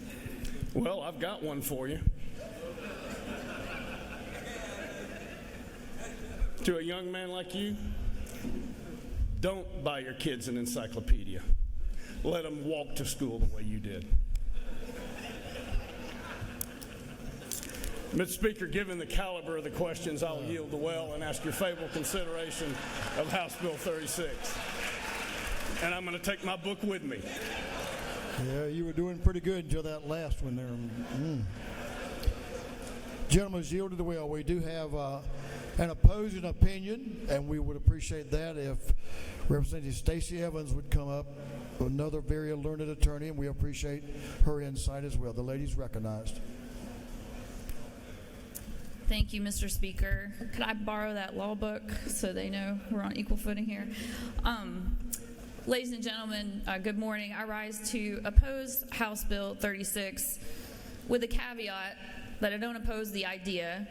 I understand the problem. I do agree we need to deal with it, but I don't think that this is the way. And I'm not under any grand illusions that I'm going to stop this bill, but I want to share my concerns because I have a feeling they might be concerns for you, and I would like for you to help share those concerns across the hall so that we can make this bill better before it finally becomes law. So what am I talking about? What are we talking about generally here? As the gentleman has explained, we are talking about a process where you go and put a loved one in a conservatorship or a guardianship. Typically, that's going to be an elder family member. It's not always. It could be a mental health issue for someone younger as well. But we're essentially talking about a court order that says an individual, a citizen of this country, no longer has the power to make their own decisions. That means their individual freedom is suspended. This is a big deal. Is it sometimes necessary? Absolutely. Is it heart-wrenching and sad when it happens? Absolutely. Do we need this process to work efficiently? Absolutely. But we cannot go for speed when we are talking about freedom. We cannot shirk on qualifications when we are talking about freedom. So as the gentleman said, right now, the law authorizes 3 professions to give an initial affidavit to allow one of these petitions to even start. That's a physician, a psychologist, or a licensed clinical social worker. Then after that petition is presented to a learned probate judge, that person will decide whether, the judge will decide whether it can go forward at all. And if it does, then the court appoints an evaluator. Right now, the law only allows 3 people to be those evaluators, the same professions I mentioned: physician, psychologist, licensed clinical social worker. We are asking to expand that to include 4 more professions: physician assistants, who typically work under physicians, nurse practitioners, clinical nurse specialists, and marriage and family therapists. Again, I understand the need to have more professionals available, but again, we're talking about individual rights, and so we want to make sure that we, the people that set the law and tell a judge who is qualified to give you this opinion, we want to make sure that that person actually is. Now, I want to also admit something. This is sort of no matter how long you've been down here, you can learn things. I did vote for this bill before, exactly as it is before us today, multiple times. And those that expressed the concerns that lead me here today did not express those the last time we considered this legislation. There could be any number of reasons for that, why those concerns didn't make it to us, to allow me at least to slow down and look at this a little bit more. We all think everyone's watching us. I know this is broadcast, and maybe we think everybody's gathered around the fireplace watching us and hanging on every word. No, they're not. They're busy. Not everyone can afford a lobbyist to sit out in that hall and review every bill that we put to make sure that the people they're looking out for, that they might have concerns about, they can't all be here to catch everything. So when they do finally catch it, we don't chastise them for that and say, well, you never told us. Guess what? They're telling us now. And so we owe it to them to hear them, to slow down and make changes. I'm not as good at quotes as my friend, but I do have one. I don't normally have them, but there's a great quote by John Maynard Keynes. When my information changes, I alter my conclusions. What do you do, sir? When you know better, you do better. When you get new information, you take care of it. Now, the new professions that we're adding here, again, I said it's lengthy.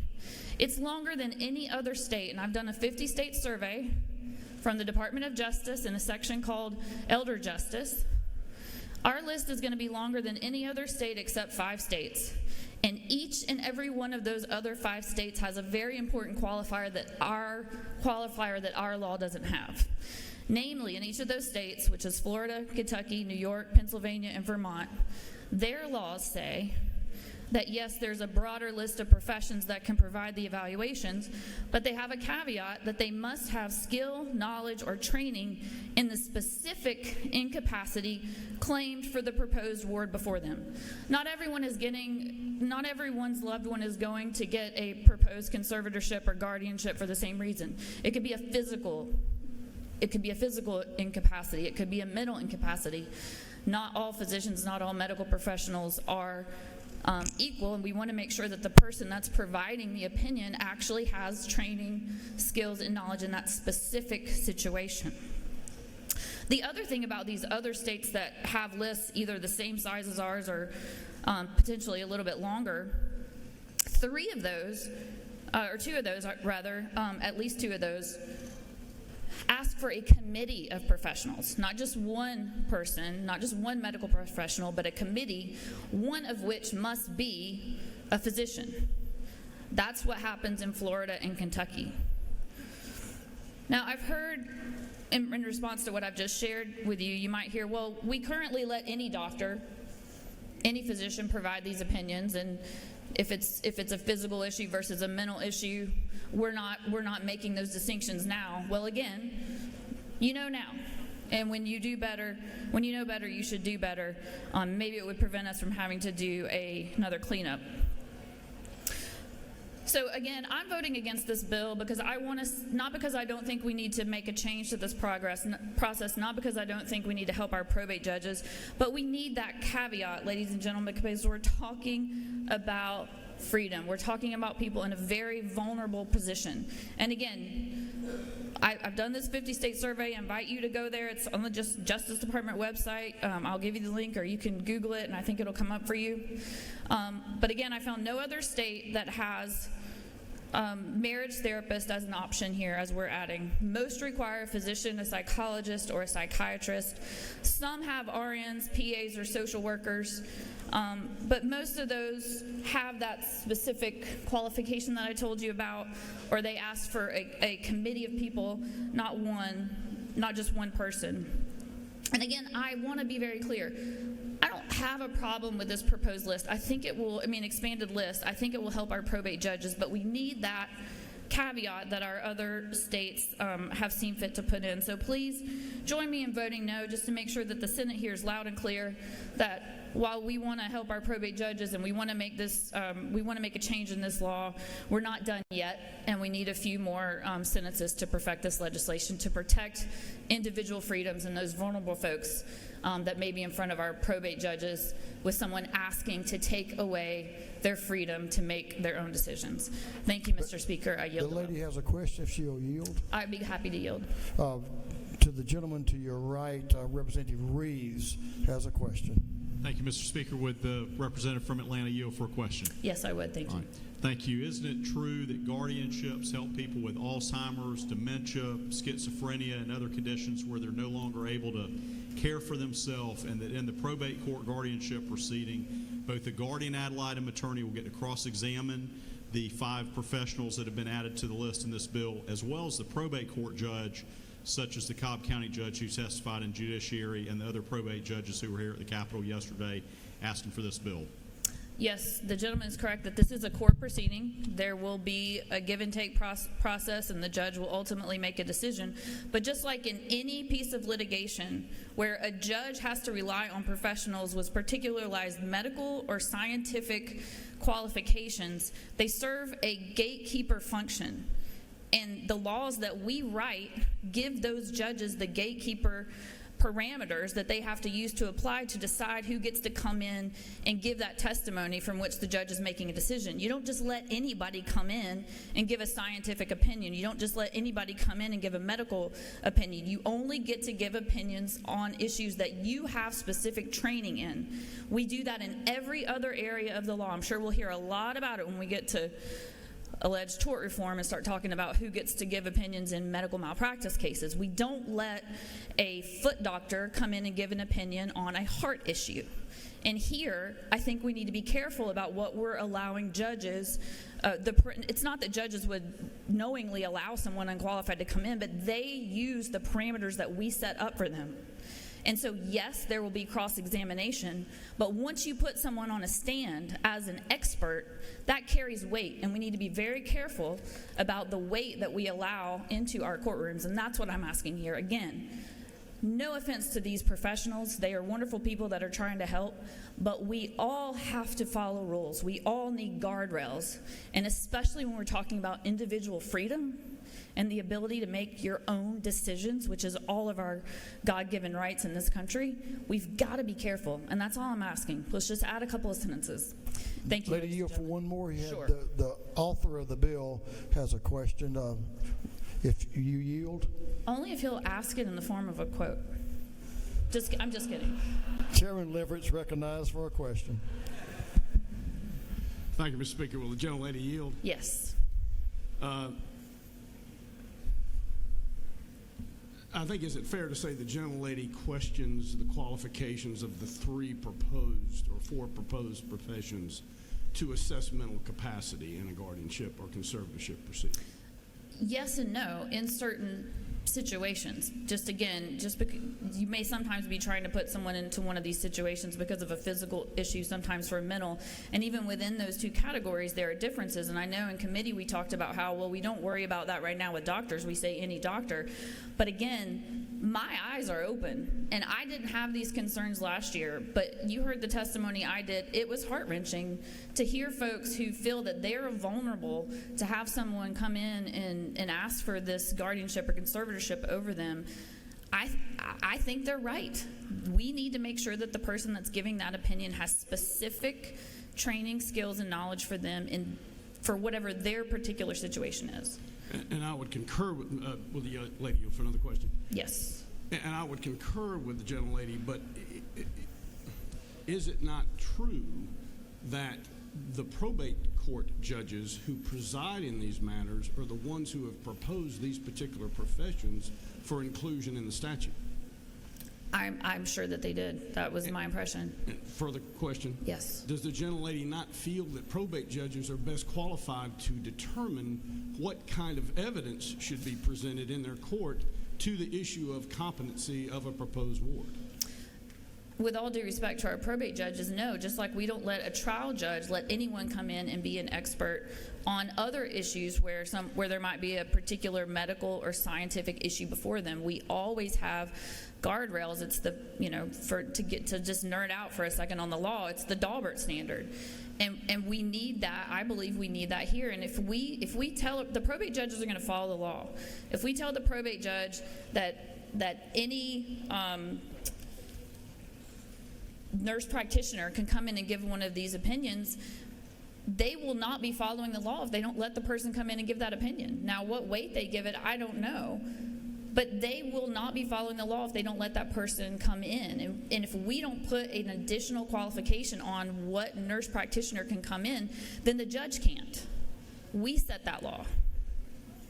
So it's the lady's position. Am I correct in understanding the lady's position that a judge does not have the discretion to disregard evidence, because that's all we're doing here is allowing evidence in a particular case? Am I not? Oh, sorry. There we go. Thank you. So I'll ask the question again for the benefit of the room. Is it the lady's considered opinion that probate judges cannot, simply because we say this is some evidence that can be introduced, the probate judge is not qualified or empowered to either disregard that evidence or assign certain weight to it based on the factors the lady has mentioned? The judge will always have that discretion to assign weight, who they think is telling the truth, who they think has spent more time. But we don't make laws for everybody in the best of situations. We don't make the law assuming that the judge is going to go behind these opinions, is going to go behind every qualification. We have to make laws for the worst case scenario. And I think in every other situation of the law where we allow a medical or scientific person to come in and give opinions, we put guardrails around that. And again, I really don't understand the pushback, ladies and gentlemen, and to the gentleman with the question. And I know I'm not allowed to ask you questions, but I just want to pose a question for the body. Why do we not want this caveat? Why do we want to just let anybody come in and give these opinions to potentially take away individual freedom. It's not too much to ask to just add this caveat, which many of our southern states, like I mentioned, Kentucky and Florida, do the same thing. Leo, for one more, I know everyone's riveted and enjoying that we're eating up all this time on my bill. I never believe a lawyer when they say it's the last question, but yes, I will. Well, and I want to yield. thank the lady for showing the room why I spent so much time in my presentation. But, having said that probate judges can't make these decisions, I hope the lady doesn't have an active practice in probate court because it may be ending shortly. I respect very much the lady's opinion, and is it not true we've had discussions about making changes when we get on the other side of the building to try to address those concerns? We have, and my understanding is that the author is open to those, and it is why that I am a little concerned about the questions I'm getting in the well right now that seem to not want to make those changes. And I hope that while we're having a little banter here, that there is still very much an intention to perfect this legislation across the hall. Well, if I may, it's not in the form of a question, but yes, there very much is. But I would like the rest of our colleagues to know that there is an argument that the process already in place, in the pretty little book I had up there earlier, requires the judge to do more than just receive one evaluation and then they're obligated to grant a conservatorship. They don't hand these out like candy. It's not like one walks into a probate court and says, I need a guardianship on dad, and they go, sure, how many? You need one on mom too. This is a lengthy, costly, arduous process where the judge has discretion to consider evidence or reject evidence. And the in my scenario, the parent, is it not true, also has a right to be represented by counsel and cross-examine themselves and present their own evaluation? Absolutely. Again, this is an adversary process in front of a judge where there are going to be two sides, but there's got to be an affidavit to start the petition. And right now we only let 3 people start that petition, and that's not subject to the gatekeeping function. That is, you've got to have an affidavit coming in the gate. You can't get in the gate without that affidavit. And right now we only let 3 people do that. We're proposing to let 7 people do that, or 8 people do that. And then again, we've got this additional evaluation process. And again, ladies and gentlemen, I understand the need. I understand that for whatever reason, probate judges are not able to find physicians, psychologists, and clinical social workers to come in. These are difficult situations. But we don't just lower the quality and let anybody come in because we're having a hard time getting our first choice. Sometimes we need our first choice. And I want to go back to this. I'm not opposed to expanding the list. I just want a caveat to make sure that the particular situation at hand in the proposed guardianship or conservatorship, that there is specialized knowledge for the situation at hand. That's it. I think we owe that to our citizens. And as much as I enjoy banter with my friend, and we can take this show on the road, I will yield the well. Lady, let's have one more question, if you will, that kind of exits the legal community, at least from the person who's posing the question. I want to represent the gentleman from the 168th, Representative Williams, for a question, if you'll take it. Yes. Thank you, Mr. Speaker. Will the gentle lady yield? Yes. Is it not true that while I have enjoyed the battle between the two of you, it has been enlightening from 2 very learned attorneys? But is it not also true that I'm worried about who's going to get the bill for all the time we've listened to the 2 of you? Well, luckily, pro bono. There you go. Yeah. Thank you, Mr. Speaker. I yield the well. Thank you for expressing your opinion, and I appreciate the conversation. It's been very enlightening and very thorough. Thank you to the author and to the Representative Evans as well. Is any objection to the previous question being ordered? At this time, the rules of this House allow the chairman of the committee from which the legislation comes to come speak to the legislation. And so at this time I recognize the chairman of Judiciary, Representative Stan Gunther, to speak to the bill. Thank you, Mr. Speaker. Ladies and gentlemen, this did come through my committee. The one thing that excuse me, Mr. Chairman, I'm going to limit you to 20 minutes. That's per our rules as well, if you don't mind me limiting you. I hope I don't have any bills in your committee anytime soon. Thank you, Mr. Speaker. Don't worry, I won't go that long. This is an issue, I think, of moving cases through the court system. These three additions of people that are able to evaluate the mental capacity of persons that come into the probate court, I think that's the whole thing, that's the main thing. These people have the training to do the mental evaluation. And these cases, if they're not handled, just sit there. And so the probate court judges, if they've come to us, they're asking for help in moving cases, and the longer these cases sit, the decline of the individual continues, and the loss of their assets also continues. And so we need to do this. Now, the question of what the judge thinks of the testimony at the hearing,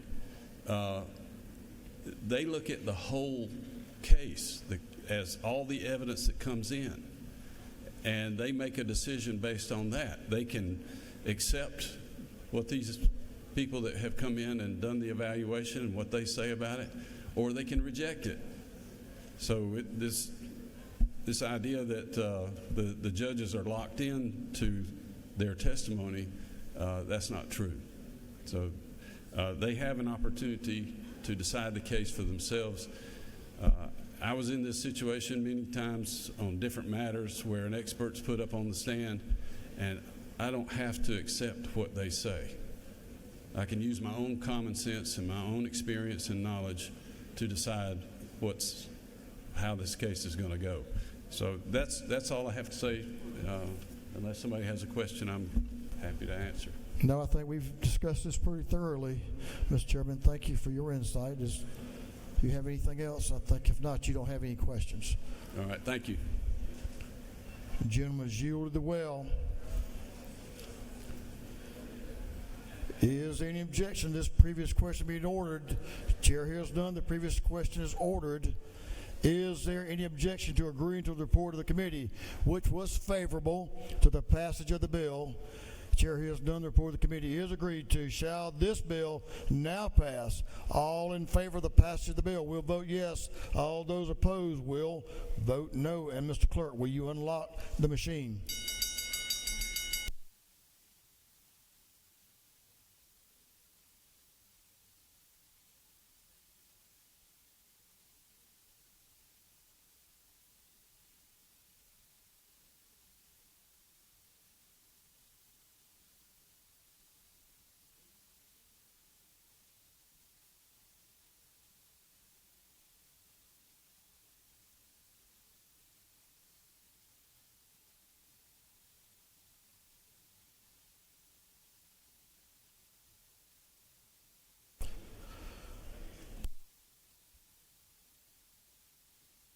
For what purpose is Representative Hong rise?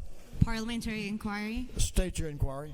Mr. Speaker, is it not true that House Bill 36 proposes revisions to Title 29 to update the list of authorized providers in guardianship and conservatorship processes, and that there is an evaluation that is done with the initial petition and then another evaluation done that is appointed by the probate judge, providing for a detailed and thorough process regarding guardianship and conservatorship? I'm sure the lady knows of what she speaks. For what purpose is Representative Clark rise?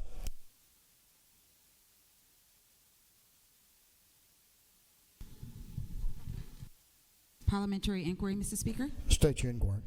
Mr. Speaker, is it not true that I really did pay attention to the debate that just happened here on the floor, and I would like to see some of the considerations raised by the gentlelady from District 57, and if we make this bill look similar to what other states that have a similar list look like over in the Senate, that I would love to vote yes on the overall goal and objective of this bill. Is that not true, Mr. Speaker?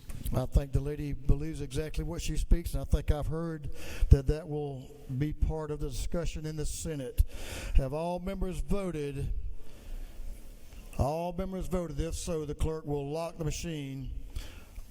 On the passage of the bill, the yeas were 99, the nays are 70. This bill, having received a requisite constitutional majority, is therefore passed.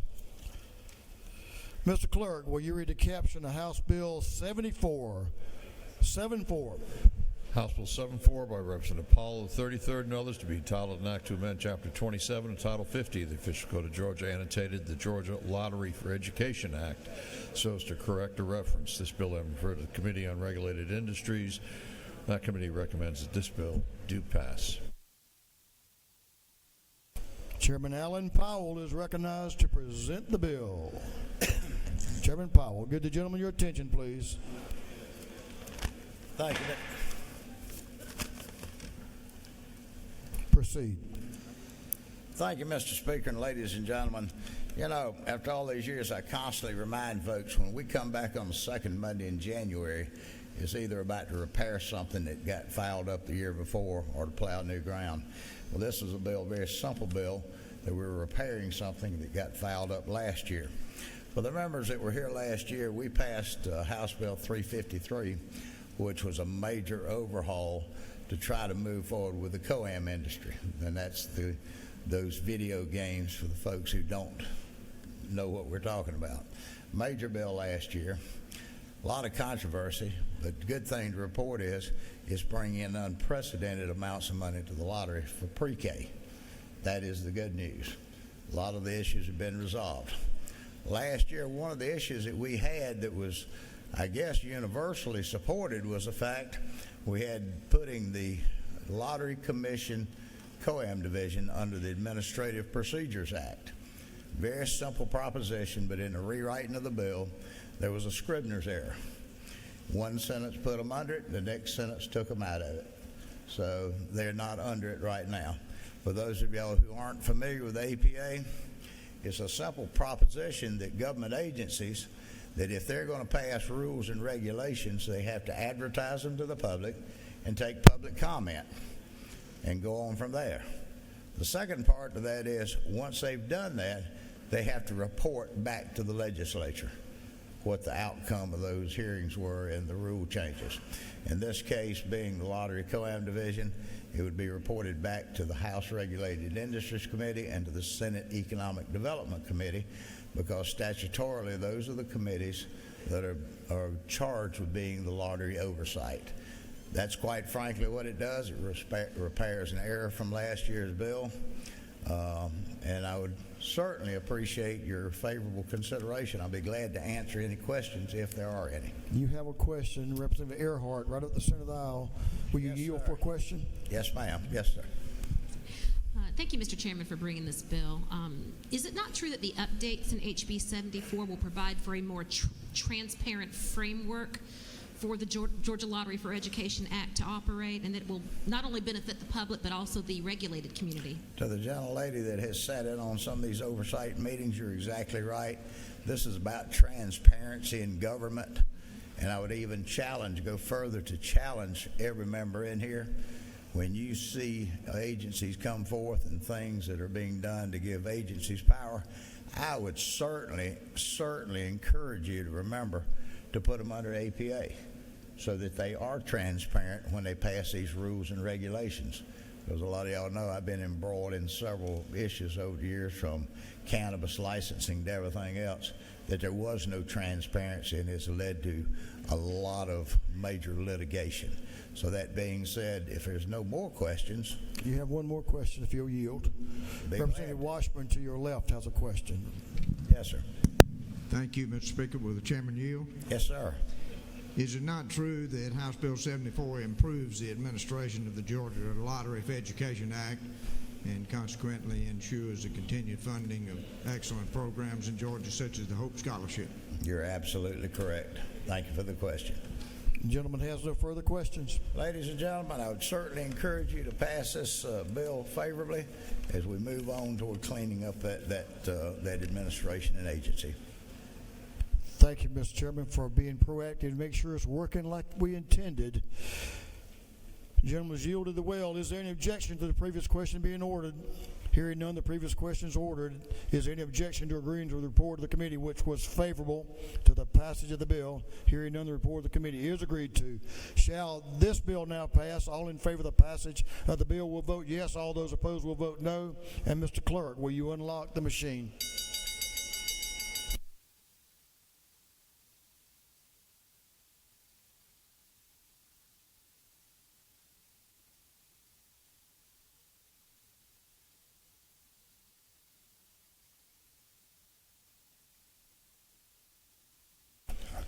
All members voted. I got you. Take your time.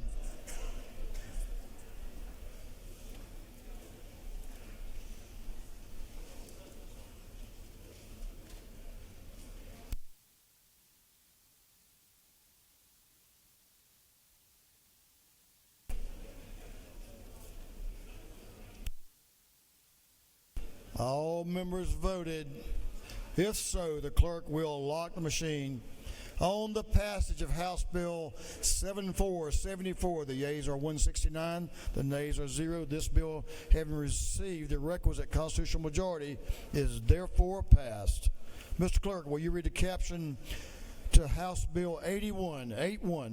House Bill 81 by Representative Ballard of the 147th and others, to be entitled an act to amend Chapter 6 and Title 20 of the Official Code of Georgia annotated relating to education compacts so as to enter into an interstate compact for school psychologists. This bill having referred to the Committee on Education, that committee recommends that this bill do pass.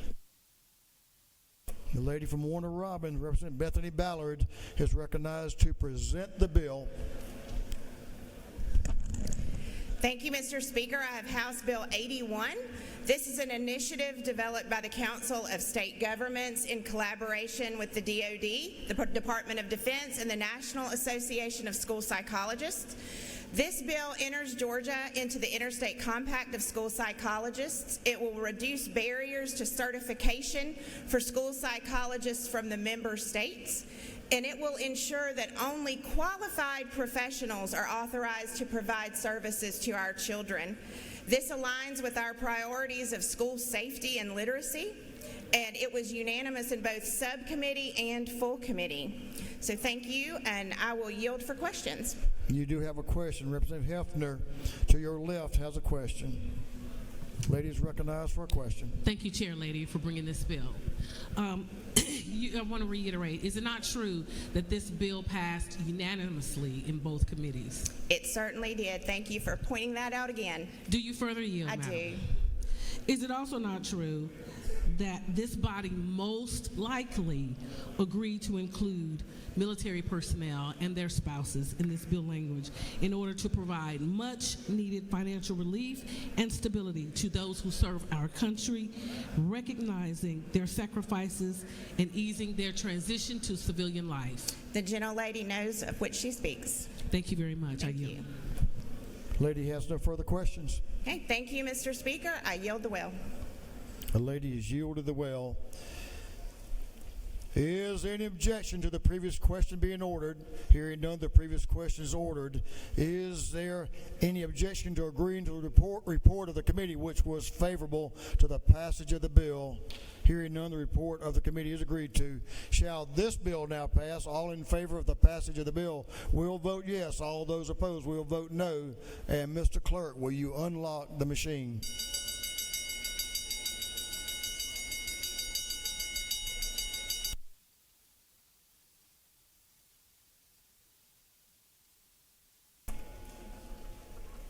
Have all members voted?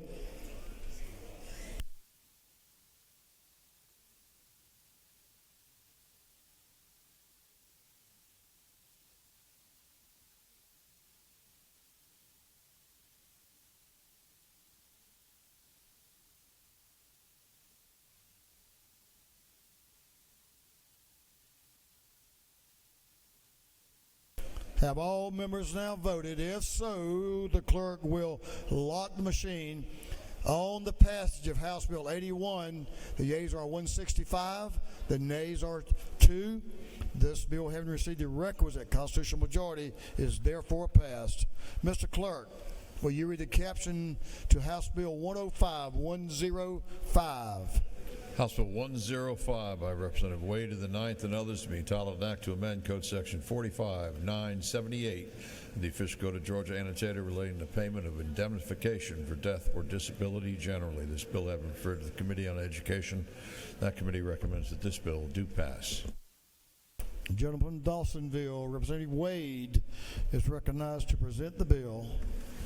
Thank you, Speaker. Colleagues, I'm here to present one of Governor Kemp's priorities, which is the Public School Indemnification Fund benefit increase for our public school teachers. This is just to bring up, thank you, Speaker. If you've got public school teachers in your district, I think that this would be very important for you to hear. We are recommending that we increase, and listen, this is a very somber but very important piece of legislation in my opinion. Back in 2017, this body increased the blue for when a service member, public officer, is killed in the line of duty from $100,000 to $150,000, a death benefit. Our public school safety officers deserved it then, and our teachers deserve it now, and this remedies that disparity in the law. We're increasing it from $75,000 to $150,000. The permanent disability benefit remains the same, is also in parity with both public school teachers now and public safety officers. That's what this bill does, and I hope that I have your favorable consideration, and I am happy to answer any questions. The gentleman does have a question if he yields. I do. Representative Rice, to your left, has a question. Representative Carmen Rice is recognized for a question. Thank you, Speaker. Does the gentleman yield? I do for my friend. Is it not true that House Bill 105 helps family of fallen educators navigate the sudden loss of income, ensuring they can maintain stability and avoid losing their homes during an already devastating time? The gentlelady knows of what she asks. Yes, the gentleman has another question. Yield. Chairman Hitchens, to your left, has a question. Gentleman, yield. I do, sir. Isn't it true in response to the last question that the money is intended to provide financial assistance to the immediate family, but if there's no spouse or no children, there's no payment? The gentleman is correct. Yes, sir. I'd take one more question if necessary, Mr. Speaker. The gentleman has no further questions. Thank you very much. I hope we have your favorable consideration, and I yield the well. Gentlemen's yielded the well. We have a couple of folks who are going to speak in favor. I'm going to recognize Representative Berry first, and I'll remind that we have two speakers in Representative McQueen. You have 30 minutes between the two of you. I'll take all. I don't think you will. We're going to give her some time too. Yes, sir. You take your time. Thank you, Mr. Speaker. I rise today in strong support of HB 105. And first, I want to express my gratitude to the authors of this bill. This is a simple yet profoundly important piece of legislation, one that acknowledges the immense value of teachers and the sacrifices that we make every day. But while I appreciate this bill, I would be remiss if I would ignore the glaring omission within its 2 pages. The silence is deafening, and so I must ask, why? Why must the identification award for teachers be increased in the first place? What has changed in the past year that has finally forced us to acknowledge that teachers are on the front lines? The answer is tragic but clear. The leading cause of death for teachers on the job is gun violence. Gun violence has haunted my generation for as long as I can remember. It has shaped our childhoods, disrupted our education, and now, as an educator, it follows me into the classroom. But the difference now, it's not just my life at stake, it's my students' lives.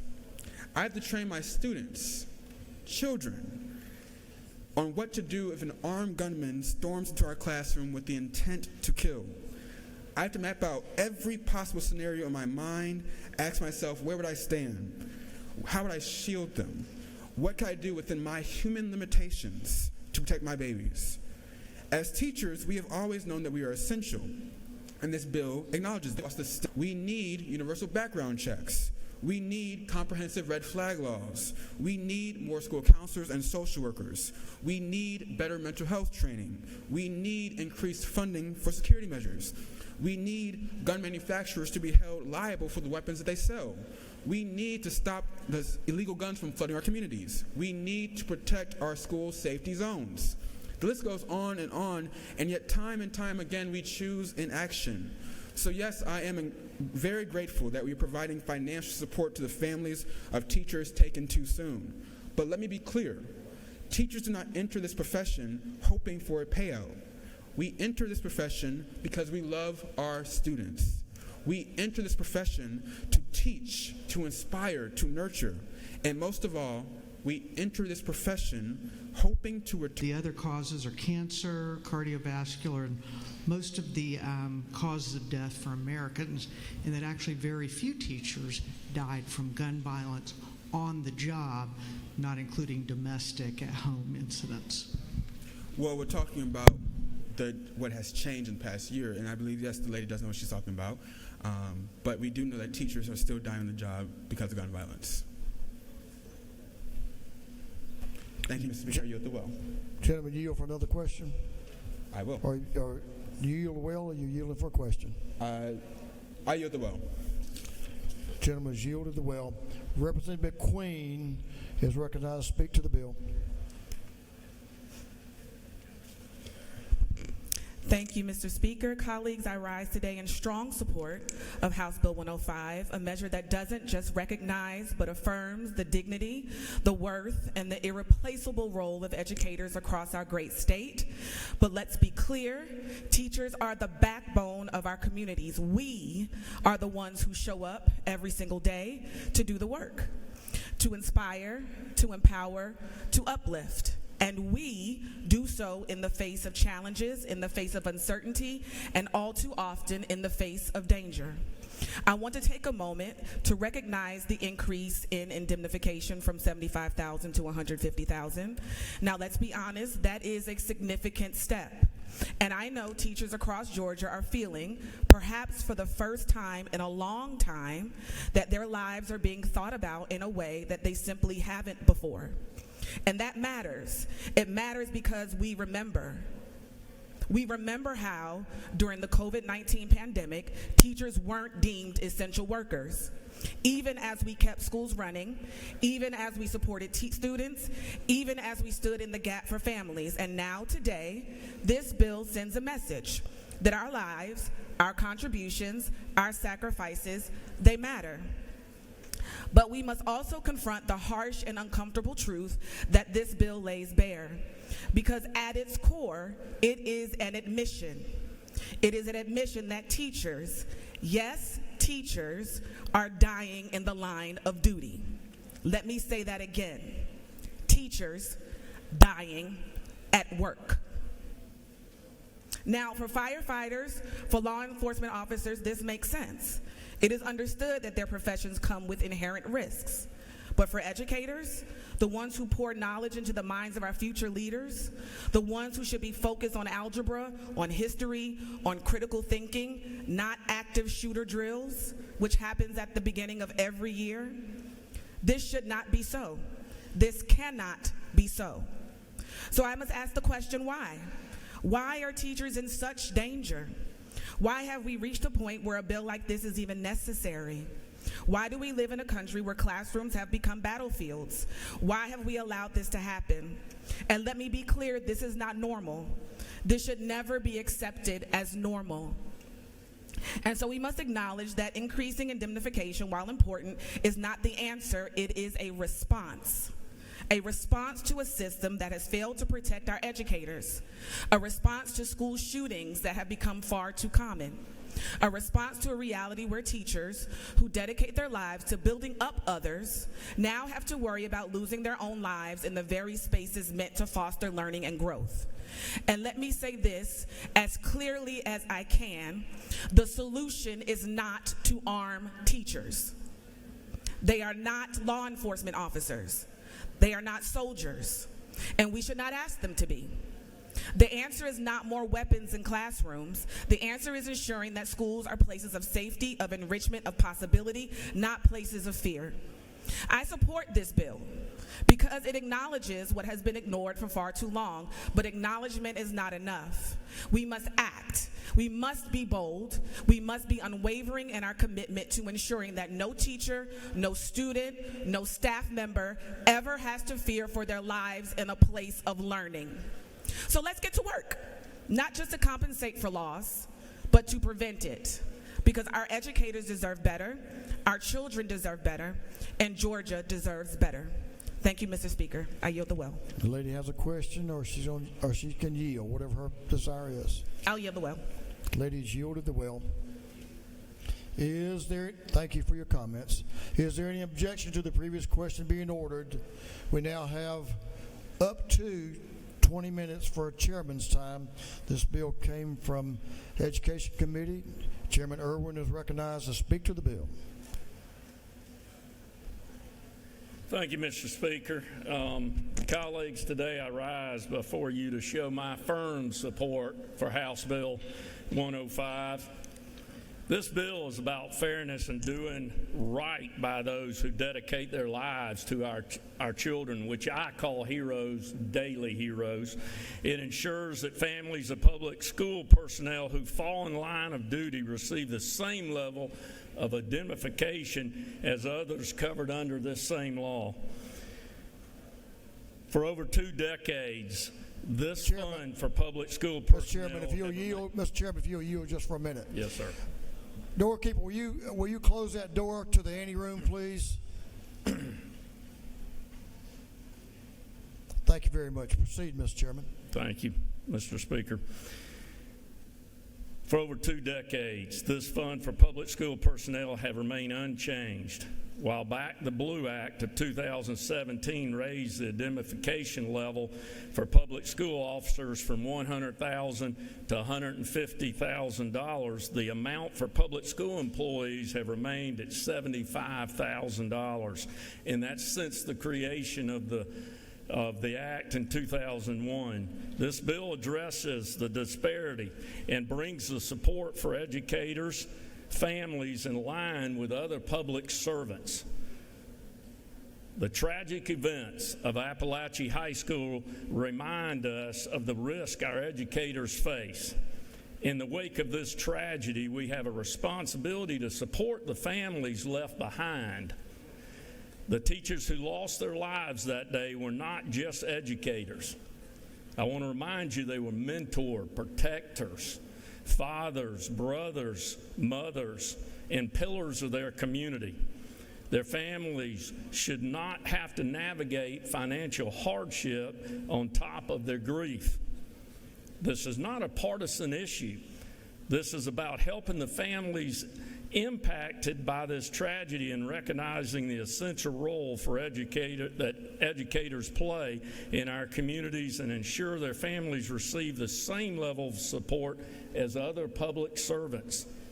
Colleagues, I urge you, support our educators in this bill and send a clear message that we stand with the educators in this state and with their children that they not only protect, that they teach and they work with every single day.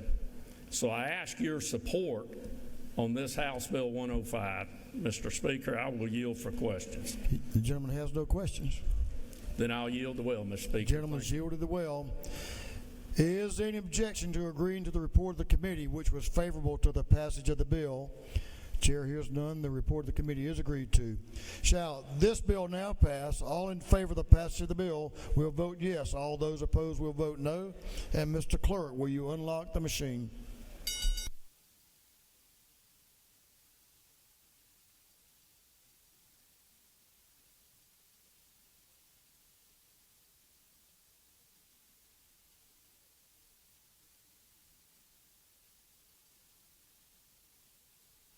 Have all members voted? All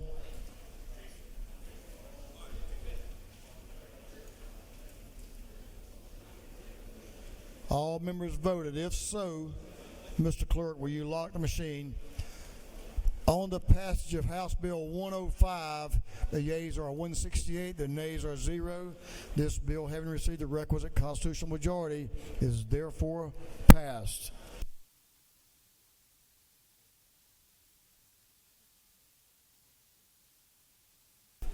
Mr. Clerk, will you read the caption to a group of privileged resolutions? Honoring the life and memory of Brandon Beasy Waller. Honoring the life and memory of James Leroy Kendrick, Jr. Recognizing and commending Dr. Tanisha Bibbs. Recognizing and commending Brother Keaton Robinson. Celebrating this year's Valentine's Day weddings, recognizing and commending Dr. Mike Looney, Georgia's 2024 Superintendent of the Year, recognizing and commending Sonia Scipio, recognizing and commending Pat Gilliard Gunn, recognizing February 13, 2025 as Lupus Advocacy Day at the State Capitol, commending the Crisis Recovery Network coordinated by the Southern Regional Education Board, commending Gary Minyard, recipient of the 2024 Pioneers in Education Award, recognizing and commending the Georgia Green Industry Association, and honoring and celebrating the Metro Atlanta chapter of the Savannah State University National Alumni Association on its 65th anniversary. And for other purposes, that completes the reading of the privilege resolutions. Is there any objection to adopting the privilege resolutions? Hearing none, the resolutions are adopted.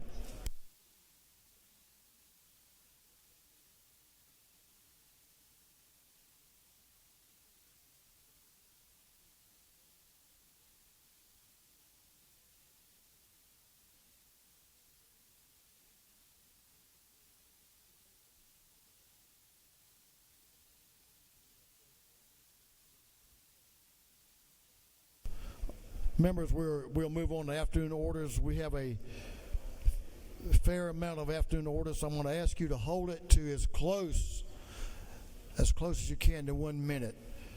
I'm going to start with Representative Patty Stinson.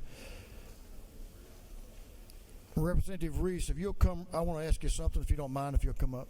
Representative Stinson, you're recognized for an afternoon order. Ladies and gentlemen, if you'll rise, and let's all stand with Representative Stinson and friends in the well. Wait, I gotta go. Oh. Thank you, Mr. Speaker. Ladies and gentlemen of the House of Representatives, today we pause to honor and recognize the life and great legacy of the late Reverend Dr. Hosey Waters of Montezuma, Georgia. His picture is listed on the screen. Reverend Waters was a retired educator. He served as the superintendent for the Macon County school system for many years. Pastor Waters was a graduate and loyal supporter of one of 2 land-grant institutions within the University System of Georgia, the Fort Valley State University. He served as the pastor to the Green Grove Baptist Church of Smithville, Georgia, Mount Pleasant Baptist Church of Forsyth, Georgia, Lebanon Baptist Church of Plains, Georgia, and Magnolia Baptist Church of Montezuma, Georgia. And I'm going to yield to Representative Al Williams. Thank you. A great loss to lose someone of the distinction of Dr. Waters. He would preach some of the most provocative sermons you've ever heard that were greatly researched, and he was just deep, very spiritual, very much in tune to the needs of our children and to Macon County. With that, Mr. Speaker, we yield the well. Thank you for that remembrance. The lady and the gentleman have yielded the well. Representative Reese, members, if you'll remain standing, I'm sorry, won't make you get up and down. Representative Reese is recognized for a remembrance and a condolence. Thank you, Mr. Speaker. Mr. Speaker, this last week, the Columbus community lost a young man that was known to many of our community as a bridger, someone who bridged the gap between what some folks would call the streets and politics. His name was Brandon Waller, and we call him Beasy. He was a friend of mine, he was a friend of many, but he was also known by many. You know, sometimes God will grant you the friends that you want, but he will always give you the friends that you need. His leadership was an incognito, demonstrative expression of the cross-section of politics, community, and care for those with the least. His life reminded me of one of the most influential conversationalists in our lifetime, Tupac Shakur, who once said, "I think I'm a natural born leader. I know how to bow down to authority if it's authority that I respect." To his mother, thank you for sharing your son with us. And just remember, all my life you have been faithful. All my life you have been good, so good. And with every breath that I am able, I will think of the goodness of the Lord. Thank you. I yield the well. Thank you. Members, you may be seated. Now I want you to listen pretty closely to this next young lady member, Representative Kendricks. Are you going to be by yourself up there? You're going to be by yourself. So we're going to recognize you for a special afternoon order. Representative Kendricks. Thank you, Mr. Speaker. Good morning, colleagues.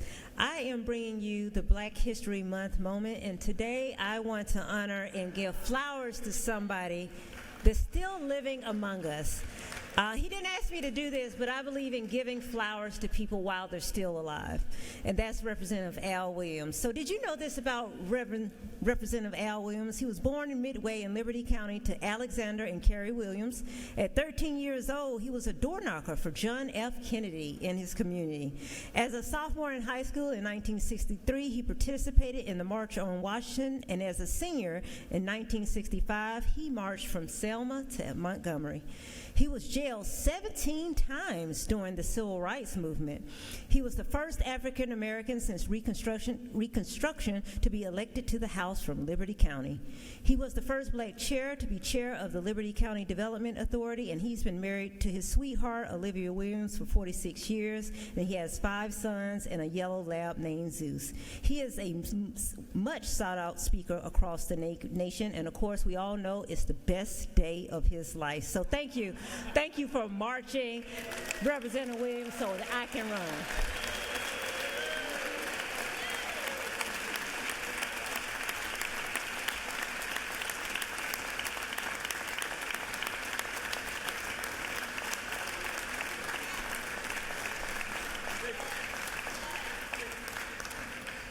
No, we're not going to invite him for a speech because he'll make one. My friend, brother, and colleague, you're greatly respected all over this state. No matter which side of the aisle you sit on, people love and respect Al Williams. Thank you for your service to mankind. And thank you to Olivia for putting up with you all these years, too, is what I want to. What a good woman she is, no doubt about that. Representative Clark is recognized for an afternoon order. Representative Jasmine Clark. Thank you, Mr. Speaker. Colleagues, today I rise to speak on behalf of the tens of thousands of Georgians, including over 55,000 Georgia students who have a 504 plan. For 50 years, Section 504 of the American Disabilities Act prohibits the discrimination of individuals with disabilities by any entity that receives federal funding. This includes protections that ensure disabled children have access to public education, among many other protections. As a mother and also as a college professor, I know firsthand how important Section 504 of the ADA is for the civil rights of individuals with disabilities. That's why it breaks my heart to learn that the Attorney General of our state has joined in a lawsuit that seeks to repeal Section 504 of the ADA. I rise to implore our Attorney General, who has expressed interest in running to be Georgia's next governor, to please consider the lives that could be negatively impacted by the repeal of Section 504. Thank you, Mr. Speaker. I yield the will. Ladies, yield to the will. Representative Bazemore, recognized for an afternoon order. Somebody's supposed to be. You have somebody joining you? Yes.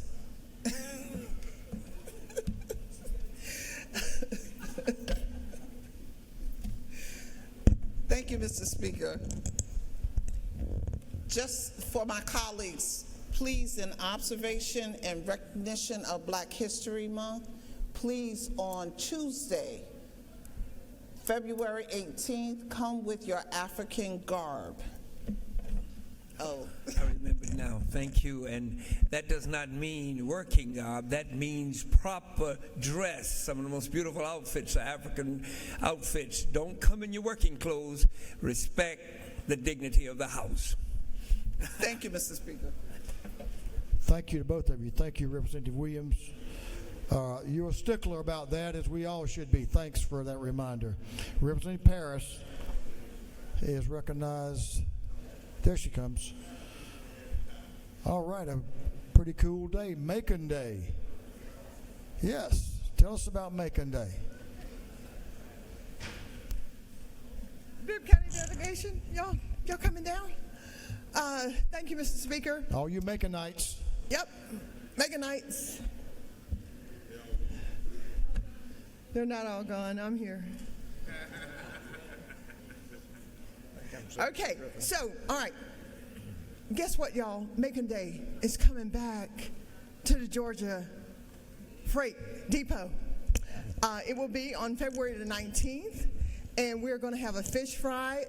The fish will be fried on site. You need to we've got tickets. It's going to be a great time. We're going to have music. We're going to have a pickleball court there. So any of you all that know how to, oh yeah, that's right. Yeah, pickleball, right. You know we have the largest pickleball court in this country, okay? Right. So it's a lot going on. We're going to have a really good time. And Dewey McClain, the day Gwinnett equals Macon Bibb. Thank you all. Mr. Speaker, thank you so much. February 19th, that'll be at the Freight Depot. Thank you. Thank you, sir.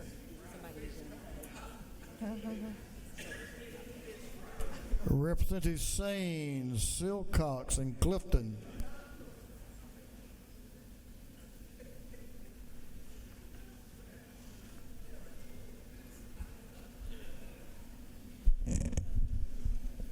Thank you, Mr. Speaker. Pause just for a minute now. Okay, let's go now. Thank you, Mr. Speaker. We just wanted to rise in appreciation of one of our own, Miss Shavonna Parker, who's a committee secretary for both of us. She, out of her own pocket, you should have gotten a heart flag, and the representation of that is her service as a sergeant in the Army. She retired here and now serves us in the legislature, so we appreciate her. And Mr. Speaker, I think she sent one to you directly as well. So thank you, Ms. Parker. Thank you, Mr. Speaker. Absolutely, I appreciate it. Thank you. Fine lady. Chairman Hilton is recognized for an afternoon order. Thank you, Mr. Speaker. As many of you in this chamber know, our family is blessed with a child who happens to have special needs. Because of that, we are deeply impacted by issues that impact the disability community. Recently, Georgia has joined Texas and 16 other states in a lawsuit challenging the Biden administration's recent decisions. Some claim that it'll do away with the 504. Let me be absolutely clear. This is simply not true. Section 504 remains intact. The lawsuit aims to challenge the Biden administration's unilateral decision to expand the definition to include gender dysphoria. This move will strip precious resources away from students who deserve them and need them most, and that is our special needs community. So let me reiterate to our community and families out there, if the lawsuit is successful, resources will go back toward those who deserve it and need it most. If it's not, Section 504 will remain in place. So let me reiterate again to parents, Section 504 is not at risk, and I support Georgia and the other states challenging this decision. Thank you, Mr. Speaker. I yield the will. The gentleman was yielded to Representative Draper, recognized for an afternoon order. Well, thank you, Mr. Speaker. I rise today to thank federal employees, and I'd specifically like to thank the more than 10,000 Georgians who work for the Centers for Disease Control and Prevention. Much of what the CDC does is hard to see. Prevention often is, but we live in a remarkable time for public health. You can swim in a pool without fear of polio, smallpox has been eradicated, deadly E. coli outbreaks in our food can be controlled, and CDC staff help keep Ebola from spreading to the U.S. I thank you for your service. You are heroes, even though you aren't being treated like it right now. Since unelected President Elon Musk took over the White House, he has been hell-bent on dismantling certain government agencies, including the CDC. He has waged war on thousands of hardworking Georgians, causing panic and instability, and because of his indifference and recklessness, public health will suffer, the Georgia employment rate and economy will also suffer. Yesterday, there were calls from this well to work in a spirit of bipartisanship. Challenge accepted.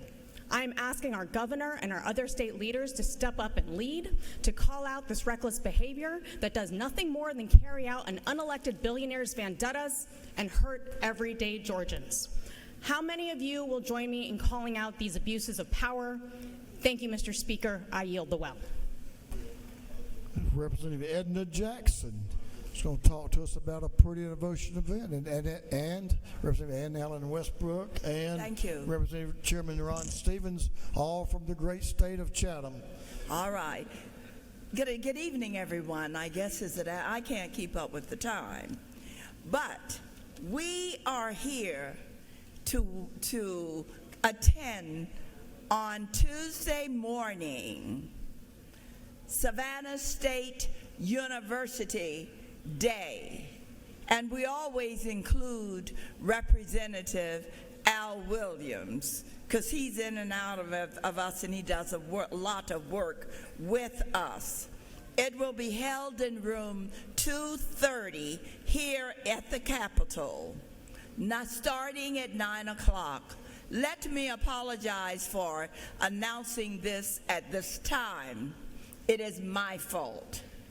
Also, the menu for that morning will consist of shrimp and grits coming from the hostess city of the South, Savannah, Georgia. Thank you, Mr. Speaker. All right. We're looking forward to it, Tom. I've never known you to forget anything. When you led the great city of Savannah, you're always on top of it, as you are here. That completes afternoon orders. We have a couple of pieces of business we want to attend to. For what purpose does Representative Fry rise? To make a motion. State your motion. Mr. Speaker, I move that House Bill 402 be moved from regulated industries to energy, utilities, and telecommunications, and both chairmen are in agreement. Thank you, Mr. Clerk. Can you read the caption? House Bill 402 by Representative Fry and others to be entitled an act to amend Title 46 and 50 of the Official Code of Georgia annotated relating to public utilities and public transportation and state government.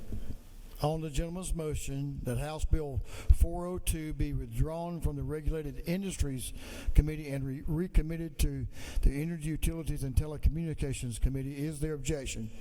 Hearing none, is so ordered. For what purpose does Representative Panich rise? To make a motion. State your motion. I move that the rules be temporarily suspended so that a bill may be read for the first time and assigned to committee. Mr. Clerk, can you read the caption to this unnumbered bill at this time? Unnumbered House Bill by Representative Panich of the 51st and others to be titled an act to amend Code Section 24.501 of the Official Code of Georgia annotated relating to certain communications privileged. On the lady's motion that the rules of this House be temporarily suspended so a bill can be read for the first time and assigned to committee, is there objection? We will assign that bill to, if there's no objection, to Judiciary, non-civil.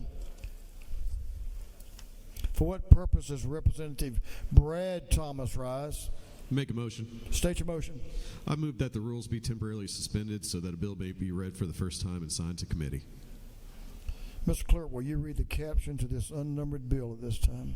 Unnumbered House Bill by Representative Thomas of the 21st and others to be entitled an act to amend Title 40 of the Official Code of Georgia annotated relating to motor vehicles and traffic.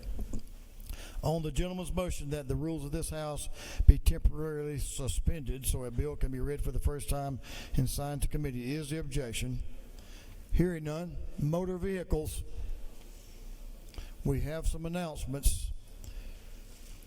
Chairman Stevens is recognized for an announcement. Thank you, Mr. Speaker. Before you go home this weekend, the Economic Development and Tourism Committee will meet today, 1 o'clock, Lunch and Learn, room 403, Capitol. Representative Dewey McLean, recognized for announcement. Thank you, Mr. Speaker. The Working Family Caucus will meet in room 307 at CLOB, and today's topic will be key health care priority issues in 2025. So 307 in the CLOB. I know a lot of things are going on today, but look forward to seeing y'all at 307 for the Working Family Caucus. Thank you, Mr. Speaker. Thank you, Representative McLean. Representative Denia is recognized for an announcement. Thank you, Mr. Speaker. Colleagues, today I am hosting Capital Conversation and Tours for members from constituents from my district, and you're all invited to come and have a conversation with them. We'll be talking about issues in education, safety, of course, the price of eggs. Thank you. Thanks, Mr. Speaker. You got it. Leader F. Strache is recognized for an announcement. Thank you, Mr. Speaker. Because we're out on President's Day on Monday, there will be no committee chairman's lunch on Monday. Committee chairman's lunch will be on Thursday next week, and we'll get out notice for that. Thank you. Chairman Hilton is recognized for an announcement.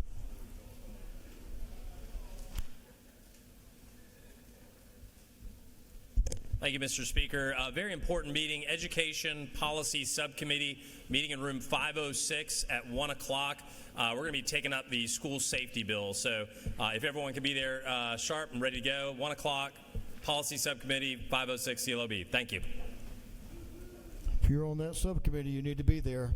Representative Jasmine Clark, recognized for an announcement. Thank you, Mr. Speaker. Members of the Gwinnett delegation, we have a meeting today at 1 o'clock in Mezzanine 2 of the Capitol. The sheriff of Gwinnett County will be there. I hope that you all can attend. Thank you very much, Mr. Speaker. Thank you. Mr. Rules Chairman, you having a Rules Committee meeting this afternoon? Not quite. Chairman is recognized. Representative Parrish. Thank you, Mr. Speaker. Just to remind everybody, we're going to be out Monday. We will be having a Rules Committee meeting Tuesday at 11 o'clock. Tuesday at 11 o'clock. Hope to see you there. Thank you. Tuesday at 11. Now, let's see. We're moving on to a very important announcement now. Representative Ilmati Holly is recognized for an announcement. What are you going to talk about? Getting old. Oh, yeah, you are. Thank you, Mr. Speaker. My colleagues, this is the very first time I'm doing this. I'm actually going to be not so much of a politician, and I'm going to ask for you to join me as well. On Sunday, February 16th, I'll turn the ripe age of 49 years old. But I want you all to join me because I'm going to have my very first holiday. You'll get an email. You'll get an email out there. Let me tell you. You'll get an email. I would love for you all, if time would permit, to bring your funny uncles and your funny aunts out here and just loosen up. No suits, no ties, no formal attire, and let's just go have some games and some fun over at your third spot over there off of Ellsworth Boulevard, and let's just be humans. Is that okay? Just be who you were before you got here, and I'll love on you the same. But thank you, Mr. Speaker. The same for you. Happy birthday, Representative. On Sunday, we're going to wish both of these folks a happy birthday. Guess who else has a birthday? Representative Sheila Jones and Representative Holly on Sunday. Let's wish them both a very happy birthday. Thank you.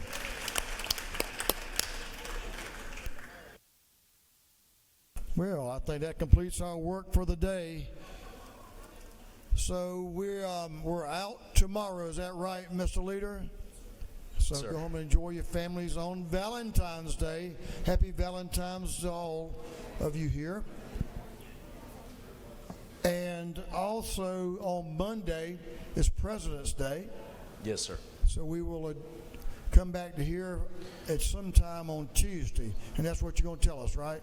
Mr. Speaker, I move that this House stand adjourned until 1 o'clock p.m. on Tuesday, February 18th, 2025. I'm expecting a good vote on this one now.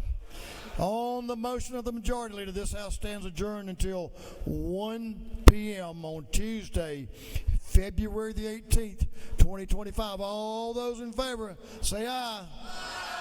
That's what I'm talking about. All those opposed, no. There's no doubt the ayes have it today. Thank y'all. Y'all be safe and have a good weekend. We'll see you back here on Tuesday. But if you have a committee meeting today, you need to be there.